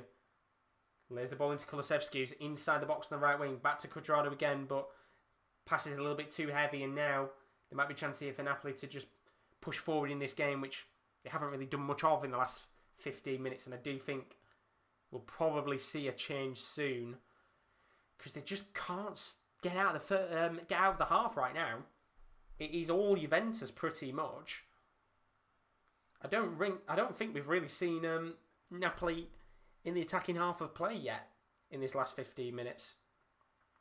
Chris, if United stays as it is, they'll be third on 38 points behind Leicester and City on 38 points. And if we beat Burnley, we'll only be 1 point behind them. Well, this is what I said before, Chris. It's one of those seasons where, United fans will be disappointed if they get a 1-1 draw with Fulham. But other teams are going to drop points here and there this season. And yes, it's understandable. You want to be the team that kind of pushes away from the rest of the pack. But there will be other teams that will drop points this season. It's a crazy, crazy year. Every team is dropping points left, right and centre. And it's one of those where I think if the Premier League can continue the way it has this season for the rest of the year, my lord, what a potential end of the season we've got. If we can have 3 or 4 teams up there, fighting for the title, fighting for the UCL, fighting for the Europa League, we could have an absolutely incredible end to the season where it's just nail-biting till the end. And I hope it does, fingers crossed, touch wood, it continues in the same vein. As a neutral, I don't support a Premier League club, so personally, in my opinion, I'd like to see United drop points. I'd like to see Liverpool drop points. I'd like to see Leicester drop points, just so everybody kept with each other and nobody had a marginal gap where they could start running away.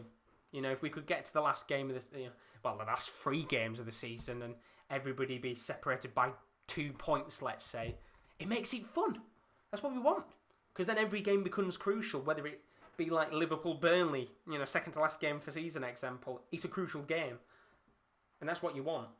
And there might be a chance here for Juventus to come forward. Kulusevski, about 30 yards out from goal, going to play the ball to the right-hand side towards Bonucci, who has been really, the 3 centre-backs, or 2 in Chiellini and Bonucci, have been given the real freedom to push up the pitch right now, just because Napoli are so deep in their own half.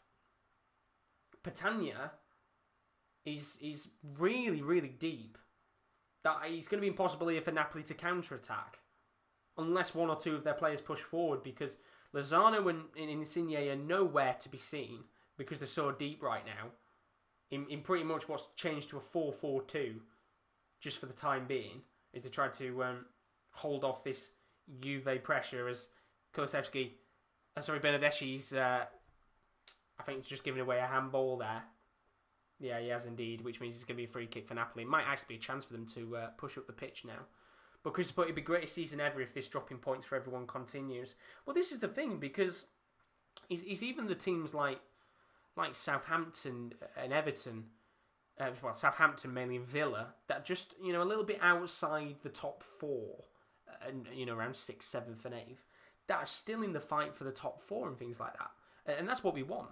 we want a fight at the end of the season where those types of teams, if they can keep the pace up, if they can be there at the end of the season, what a season it's been, because it's just been dramatic to the end. And well, we're in January, there's a long way to go. Maybe a team like City, for example, goes on a 10-game unbeaten streak and then has a 7-point gap on everyone, and it starts to become a little bit tricky for the other sides to go out there and win games. Then maybe it'll be a little bit disappointing in that respect, because I don't think we're going to get a relegation battle this season. West Brom, Sheffield United, they're all down there right now and looking like they're probably going to go down unless an incredible change of form comes. But hey, who knows? We've got a long way to go in the Premier League season, and we've got a long way to go in this match as Kulusevski drives down the left-hand side, plays the ball into the path of Bernardeschi, still going here. He's going to come down towards Bentancur, who's about 30 yards outside of goal. Artur flicks it into Cuadrado, who does very well to match up with Di Lorenzo. Ronaldo flicks the ball in, and how's that not in the back of the net? Oh, and Manolas very, very nearly put the ball in his back of his own net. How is that not in? And it was Ronaldo who just got the ball back, flicked it into the box, and Manolas, who just tries to clear the ball away, gets the slightest of touches on the ball as Ospina is diving down, and it very nearly went into the back of his own net. But we've got a corner here for Bernardeschi, and he's going to come in, and surely that's a goal, and that is the goal that Juventus needed. And of course, who else was it going to be? Goal 760 for the man who knows how to score in finals and cups. It's Cristiano Ronaldo. It's 1-0. And well, you've got to say it's deserved. That's his 84th goal in a Juventus shirt. And of course, you wasn't going to be able to keep Ronaldo out for long, were you? Let's be honest. But it was a corner that was whipped in from Bernardeschi. A slight touch of the ball, I think, from Kulusevski. Which I think there was another touch as well from one of the Napoli defenders. It trickles down into Ronaldo, who's onside. And he takes the shot on the volley. And it's in the back of the net. And Ronaldo, who knows how to win competitions, might have potentially scored the winning goal for Juventus to give them the Supercoppa Italiana. Good goal for Ronaldo there. And as I said, it's his 84th in the Juventus shirt. Only 16 more and he's got 100, which is mad when you think about it.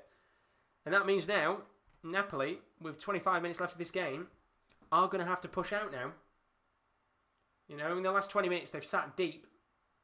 And it hasn't worked at all. Allowed Juventus every opportunity in this game to come forward and have opportunities on goal. And eventually, we were expecting a goal to come, and it finally has. And surely, we will see some changes very soon from Gattuso. I would expect Dries Mertens to come on in this match in the next 5 minutes or so. In fact, I think he's going to make the changes in a moment, I believe, from what I'm hearing. I think Mertens will come on very soon. You've got to bring some more attacking prowess right now, because I just don't think Petagna's working so far. Llorente also warming up as well, which is interesting to see.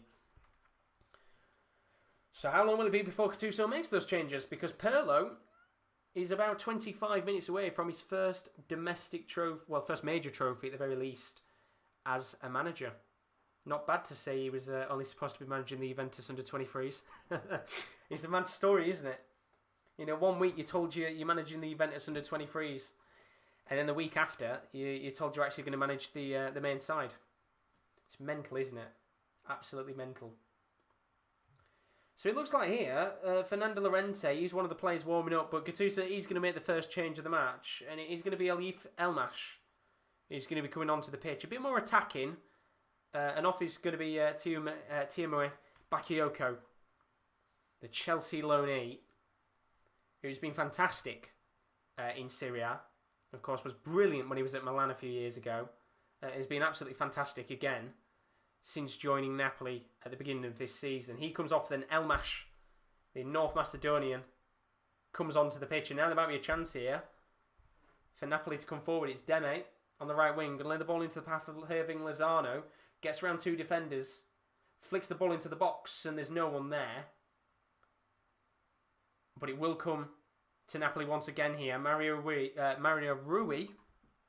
can't Can't get my words out. Might have a chance to reignite this Napoli attack.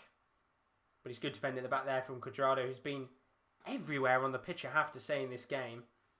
Who gets the ball back for Juventus.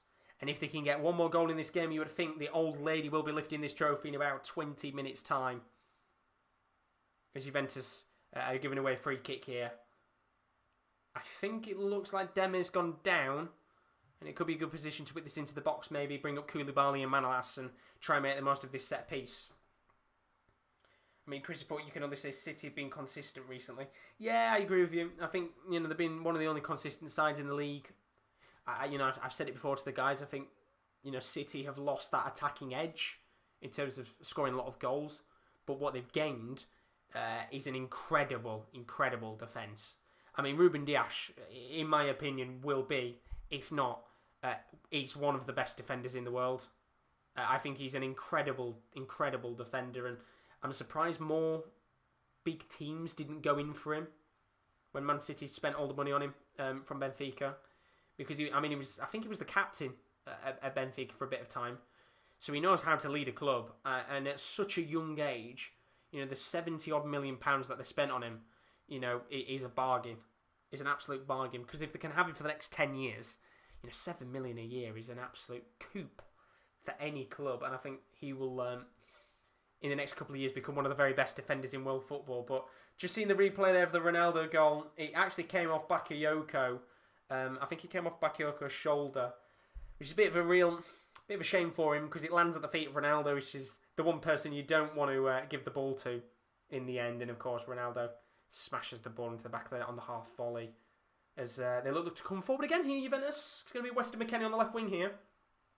Drives forward the American, does very well to get past the defence, and Kulusevski tries to take the shot on from just inside the box on the right-hand side, but there's a slight deflection on the ball, and once again, there is going to be a corner here for Juventus. And they made the most of a corner a few moments ago. Can they make the most of a corner this time from the right-hand side of the pitch? Which Cuadrado is going to take here. And it looks like we're going to see Dries Mertens come on. Napoli's all-time top goal scorer. Of course, taking the record from Diego Maradona. Will be coming on here, but will he be coming on at 1-0 or 2-0? The answer is, it looks like he's going to be at 1-0, although Juventus have got the ball back here from the corner. Cuadrado flicks the ball into the box. Bonucci gets the slightest of touches on the ball, but it's eventually cleared away by Manolas. And it's going to be another corner here for Juventus. And if they can get it to 2-0 here, you think it's game over. So we're just at the 70th minute mark. Cuadrado going to take this free kick corner even. Sweeps into the box, and it's not a good corner at all. It is eventually cleared away by Elmash. And Juventus have got the ball back once again here. Cuadrado on the right wing flicks the ball into the box, and Kalidou Koulibaly is able to clear it away for another corner. I think that must be the 19th corner of the game. And another chance here maybe for Juventus to make it 2. Good clearance though from Koulibaly. Does very well there to get the ball away. So is it third time lucky on corners? Let's have a look. As Cuadrado is going to whip this ball into the box. And it's a fairly poor corner again. I don't think he should be on corners. He's been really poor with them, although he's still got the ball here, Cuadrado, on the right wing. Going to lay the ball into the path of, I think it is Bernardeschi. Now into Kulusevski, who tries to just chip a ball into Ronaldo inside the box. But in the end, it's Mario Rui, the other Portuguese player on the pitch, who's able to clear the ball away. And once again, Napoli, just on the back foot here, trying to just make this wave of Juventus attacks end at some point. But it's looking like Juventus are just going to continue on this wave of attacks.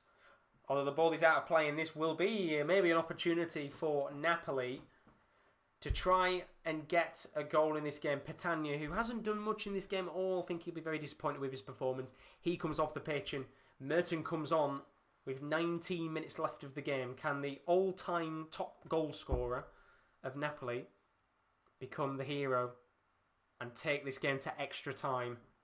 if it stays at 1-1, or maybe even go on and win it. There's enough time to go on and win it with 20 minutes left. We'll have to find out. I mean, a much different player to Britannia Mertens. Of course, he's got the pace. He's an incredible finisher of the ball as well. We might maybe start to see Napoli come out a little bit more now. They've got a bit more pace and power up top, although Juventus have got the pace of Kulusevski. He was driving down the right-hand side, but some good defending at the back in the end from, I think it was Manolas, who was just able to clear the ball out of play, and Kulusevski, who was driving forward with some pace, is only going to be able to get a throw in here for Juventus.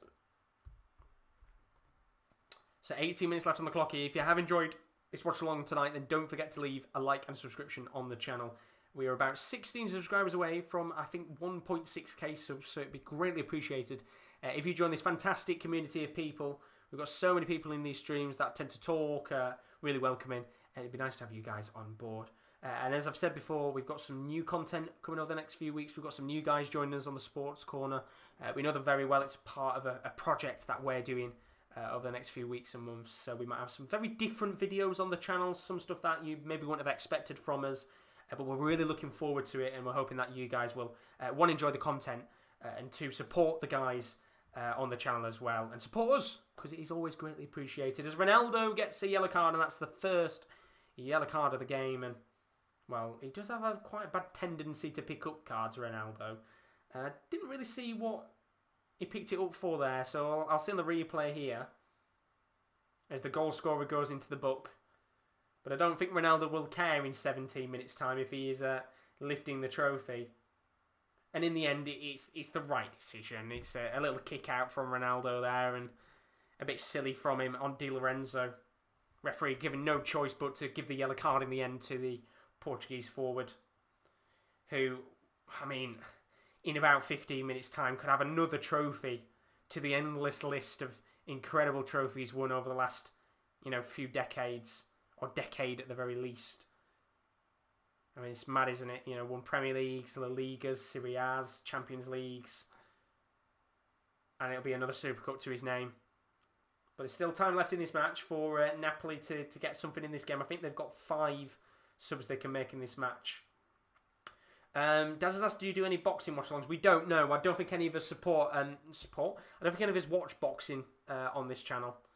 And to be fair, because we've got so many sports we cover already, it's just so hectic that I don't think there's probably going to be many other sports covered on this channel in terms of watch-alongs. Because we've got darts, football, NFL, wrestling, so many. I think we might have potentially, God knows, maybe some rugby ones at some point, depending on what happens over the next few weeks. But it's so hectic with watch-alongs on this channel that... boxing watch-alongs could be done, but I don't think any of us really watch it. But good chance here for Juventus maybe to get the second goal of this game, and it was a pass from Kulusevski. Tried to lay the ball into the path of Bernardeschi, but the pass was a little bit too heavy from the Swede, and the ball goes out of play for a goal kick. And Napoli have got to do something here. They've got 15 minutes left, and I have to say, they've done absolutely naff all in this second half. Not really brought anything to the table. Which they've got to go out there and show some confidence, because right now it just feels as the game continues on, it doesn't feel like they're going to get anything in this match. But if you want to know, by the way, when we are live on the channel, then I would recommend following me on Twitter. We do have our Twitter page, which is available. It is at _top corner, which the link is in the chat. The @ is in the chat right now. So if you want to join us on there, then highly recommended. You'll be able to see when we go live.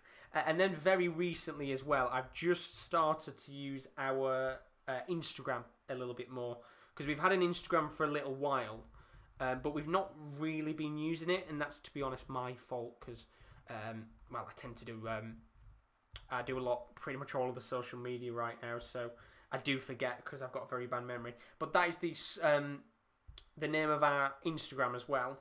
So it's at the _top corner for our Twitter. And if you want to join us on Instagram, it's the _sports corner _, which is our Instagram. And you can kind of see when we go live on there on both platforms. But Insigne's driving forward here. Going to lay the ball into the path of Mario Rui, who tries to flick a ball into the box. And there's protests here for a potential penalty for Napoli. The referee waving it away for now, but I assume VAR might have a check on that in a moment. But a lot of calls there for penalty, for a penalty shout. And well, I think the referee here is going to have a check of this penalty. And I think it was Mertens in the end who's gone down. Of course, just coming onto the pitch a few moments ago. And I think this could be checked for a penalty. And I'm looking at it now. It's McKennie. He kicks the back of Dries Mertens. And I think that's a penalty. I think that's a penalty. He's kicked the back of Mertens' leg. And although he's got the right to go in for the ball, he doesn't actually get the contact with the ball, I think. So this is going to be checked by VAR. And I think we have a real big shout here for a potential penalty. Mertens is okay, which is the good thing. But the referee has been told to go to the monitor. Oh, is this what we've been waiting for? Is this what we've been waiting for? 13 minutes left on the clock. The referee's been told to go to the monitor. I think this is a penalty. I would be very surprised here if this isn't given as a penalty. But McKennie, he kicks the back of Mertens' foot. I don't think he gets the ball. It's a penalty. And the referee, well, he doesn't take long here to look. And the referee, I think he's given a penalty. I couldn't see the decision there. BT's cameras are shocking. It'd be nice if they actually showed the ref. Is it a penalty? I mean, it'd be nice if the actual cameras showed the referee on whether it was a penalty or not. I mean, is he not giving it? I don't think he's giving it. He's not giving it. Is he mad? I know it is a penalty. It's okay. Well, the BT Sport cameras should actually look at the referee and show whether it's a penalty or not. It is a penalty. I think that's ridiculous from the camera angle. But Insigne here with a chance to get the 100th goal for Napoli. He's missed it! Wow! And, well, Insigne with a massive chance in this game to put Napoli to 1 apiece has missed his penalty. And, well, it might as well have not been a penalty in the end. Drama.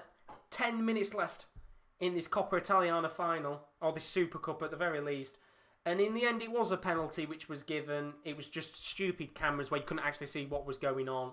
But it was given as a penalty, and it's an awful, awful penalty from Insigne.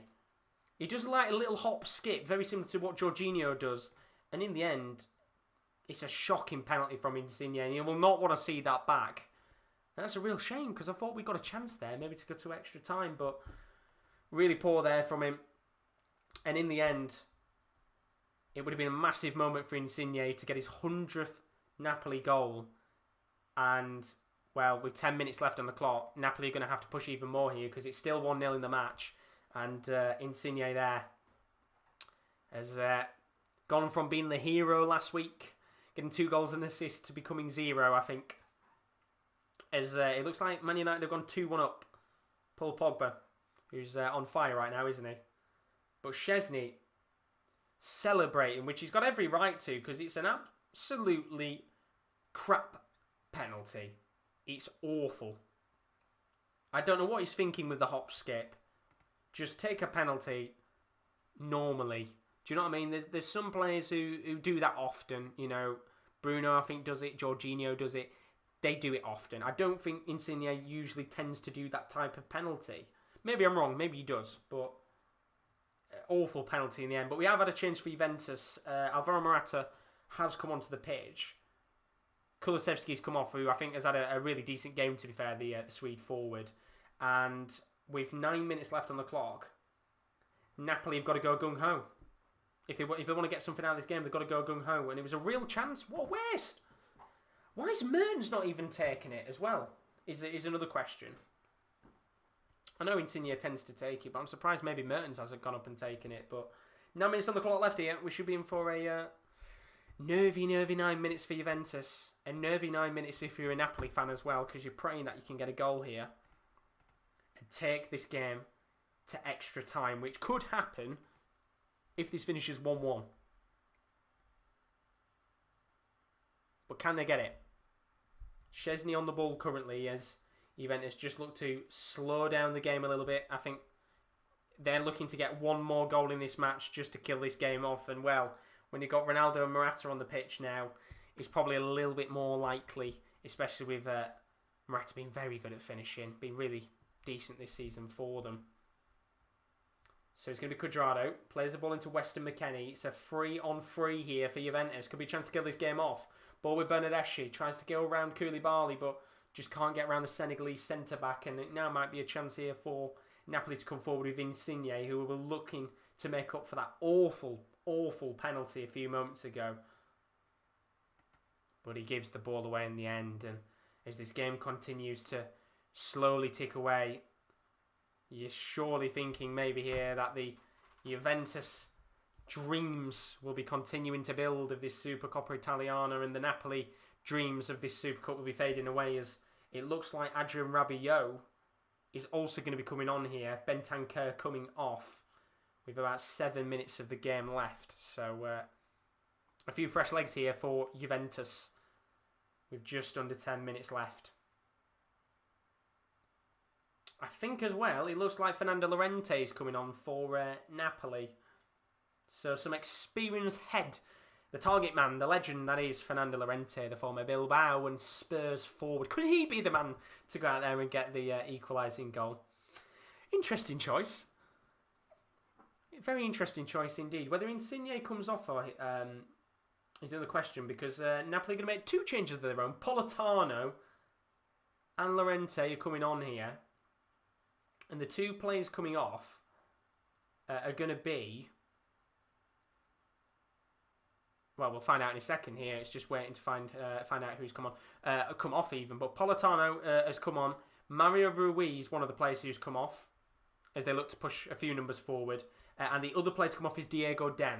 So it is gung-ho, you have to say, from Napoli here. They've got 4 forwards on the pitch. In fact, they've probably got 5, isn't it? Mertens, Insigne, Politano, Llorente are all on the pitch. So might be in for an interesting few minutes here. Vanna saying, shit, Juve's leading. Yep, they are leading right now, as I think there's a change of boots here for Szczesny, which is going to be adding a little bit of time on, I think, additionally, to the end of this game. But we've got plenty more watch-alongs to come, as we just have a quick break here. Plenty more watch-alongs to come on the channel over the next few days. You can join us on Friday night. Kieran L and Rowan are going to be covering Gladbach Dortmund, which is going to be a fantastic Bundesliga game to watch. That's Friday night. You don't want to miss that one. Saturday Night Social begins on Saturday night, of course, as you would expect. For the first time, I'm going to be covering AC Milan Atalanta. I want you guys to send in as many football questions as you possibly can for then on Saturday night. That's 10 to 5.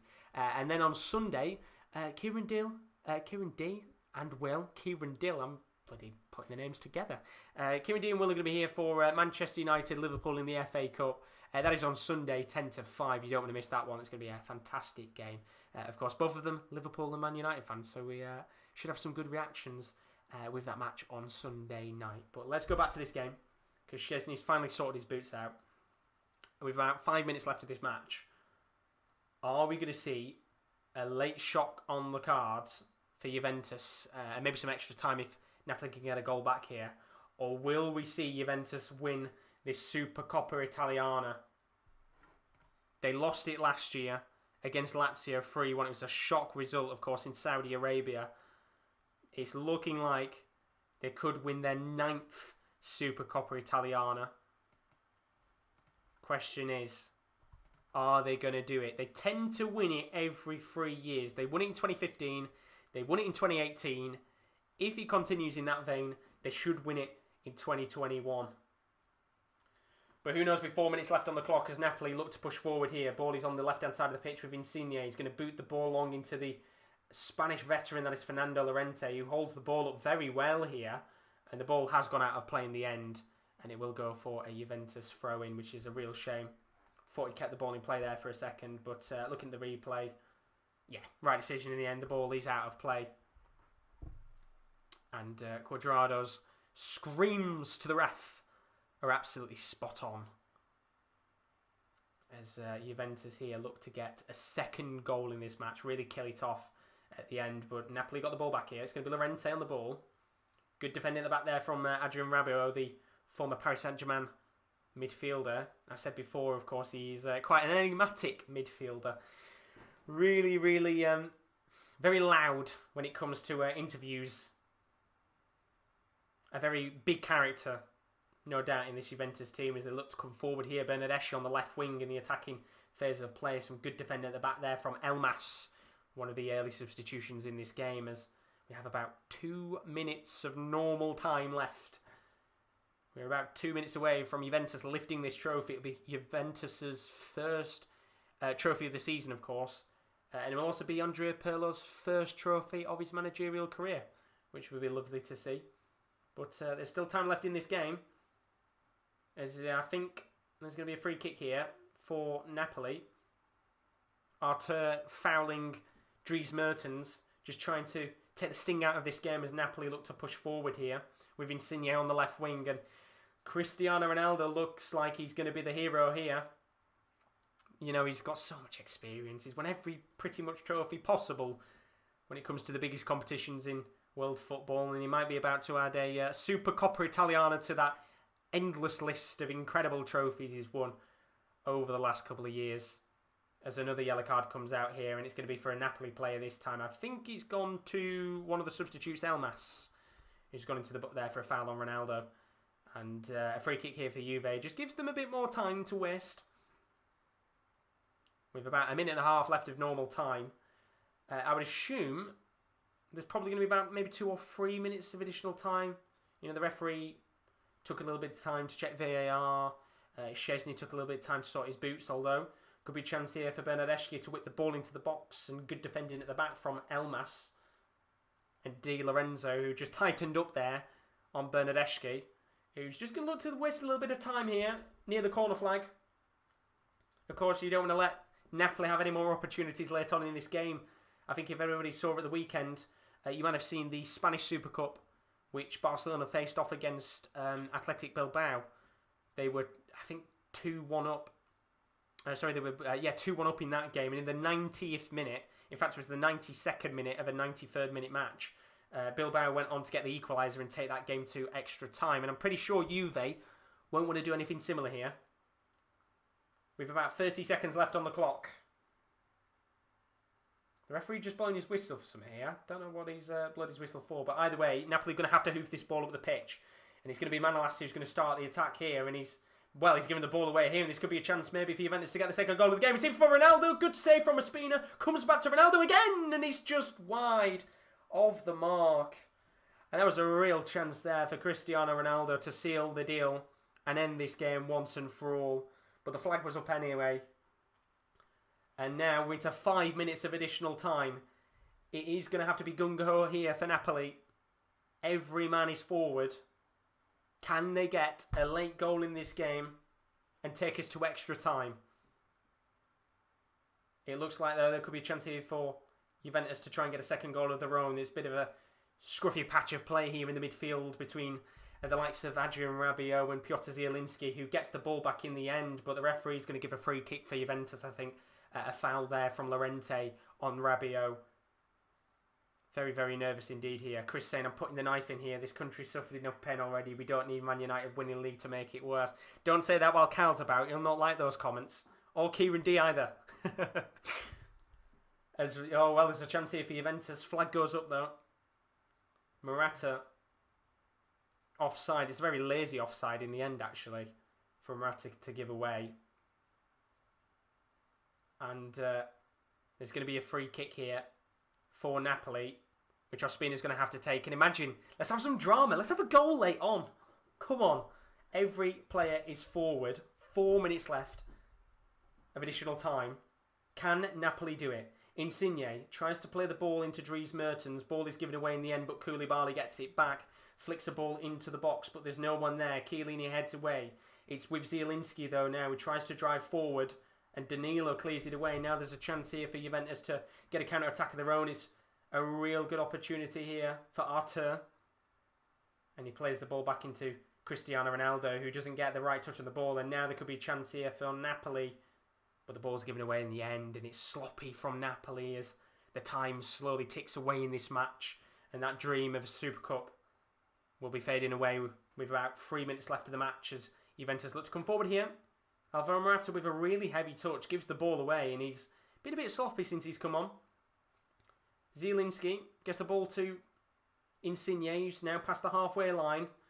Going to try and flick the ball to the other side of the pitch. It's a really poor ball in the end, but somehow gets to Di Lorenzo. Plays the ball into Politano on the right wing. Now into Chucky Lozano. Can the Mexican do something here? Ball comes into Politano. Ball's flicked into the box. Perfect angle for Llorente, but doesn't get to him in the end. And Morata's gone down, although Juventus have the ball here, and it's now a chance for surely the likes of Artur and Ronaldo just to waste some time here. Casport United winning the league will ease the pain a bit. Liverpool winning it will be a nightmare. And what's happened here? Ospina's come out and, well, oh, he's gone round Cuadrado. That is absolutely beautiful from Ospina. Well, he had to watch out there, because if he'd have kicked, I think, Cuadrado in the face there, that would, of course, been a red card late on. But that was absolutely beautiful trickery from the Colombian goalkeeper. We know Cuadrado's got a few skills of his own, but you don't tend to see Ospina doing skills like that. But with 1 minute and 50 seconds left, can they get a late goal in this game? Ball's flicked towards Fernando Llorente. Comes down to Zielinski. Now into the path of Elmas. Flicks the ball to the right-hand side to Politano, who's got to chuck this into the box with 1 minute and 30 seconds left. Drives forward Politano. Does very well to get it into the box. It's a good save from Szczesny. That is brilliant from Szczesny. The trailing leg in the end just stops a real chance for the ball to be put into the back of the net. And it's another brilliant shave from Szczesny. How has he saved that? Oh, it would have been in the back of the net. It's a trailing leg that just stops it from going in. But there's going to be a free kick here for Napoli. And with 1 minute left on the clock, surely this is going to be one of the last kicks of the game. 1 minute left on the clock. It has to go in if we want extra time. Zielinski flicks it in. And Koulibaly gets his head on it. But it is deflected. And it will be a corner. Late drama here with 45 seconds left on the clock. I think Ronaldo just gets a slight touch on the ball. And it's Ospina's coming up. How about that for drama? Last kicks of the game. Ball's lofted into the box. It's cleared away in the end by Cristiano Ronaldo. But it's still with Napoli. A few calls for handball on Politano, but Rabiot's got the ball back now, and surely this should be it. Cuadrado's coming forward. It's a 3-on-2. Cuadrado's going all the way. He lays it off in the end for Morata, and that is that. And Morata wins the Supercoppa Italiana, and with the last kick of the game, the whistle is blown.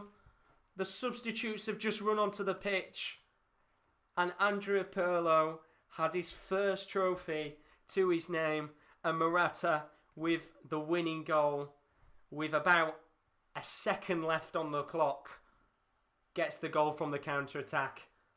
It was Cristiano Ronaldo who started it off with the first goal 64 minutes on the clock, and then at the end there, of course, as you would expect, Napoli had to push everything forward at the end, and Alvaro Morata gets the winning goal, and everybody huddling together, running onto each other.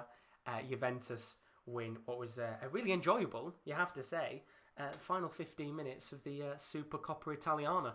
What a fantastic game it was. Really enjoyable that second half. In the end, of course, Napoli having to push forward with the experience of the two forwards, Cristiano Ronaldo and Alvaro Morata, the heroes of this match, and of course Juventus win the Supercoppa Italiana, and that's the first trophy for Andrea Pirlo. So congratulations to Juventus, and I hope you guys enjoyed that watch along. It was a really enjoyable watch along in the end. A really good game indeed, but we've got plenty more watch-alongs to come on the channel over the next few days. As I said, Friday night, you don't want to miss Kieran L and Rowan live with Gladbach versus Dortmund. What a game that's going to be. Friday night, don't miss out on that one. Saturday night social for the first time on the channel, AC Milan Atalanta. You can join me live from 10 to 5 for another brilliant Serie A game. Going to be looking forward to that one. And then Sunday, Kieran D and Will, they're going to be live streaming together. Manchester United Liverpool in the FA Cup. That should be a very good match to watch. The Double Top podcast, if you're a darts fan, is available now on the channel. That was available on Monday. And then, of course, the darts is back. 9 days to go. The Ladbroke Masters first round. I'll be live from 7:10 for all of the reaction for the Ladbrokes Masters. We've also got the Wrestling Corner. That is available on the channel. That was available on Tuesday with Rowan and Simon. And you don't want to miss out on the Royal Rumble in a few days' time as well, I believe. That is going to be coming up on Sunday night, straight after the darts. So what a Sunday night that is going to be. But as for now, as always, if you've enjoyed the stream, don't forget to leave a like and a subscription, as always, if you're watching this live on the replay or live right now. But what a brilliant game it was. A fantastic ending. But in the end, the old lady takes the Coppa Italiana home, and Cristiano Ronaldo is the hero once again. I'll be back on Saturday night for the Saturday Night Social. Looking forward to that. But our next watch-along will be on Friday night. So have a fantastic morning, evening or afternoon, wherever you are. And we hope to see you again soon on the Sports Corner channel. Good night.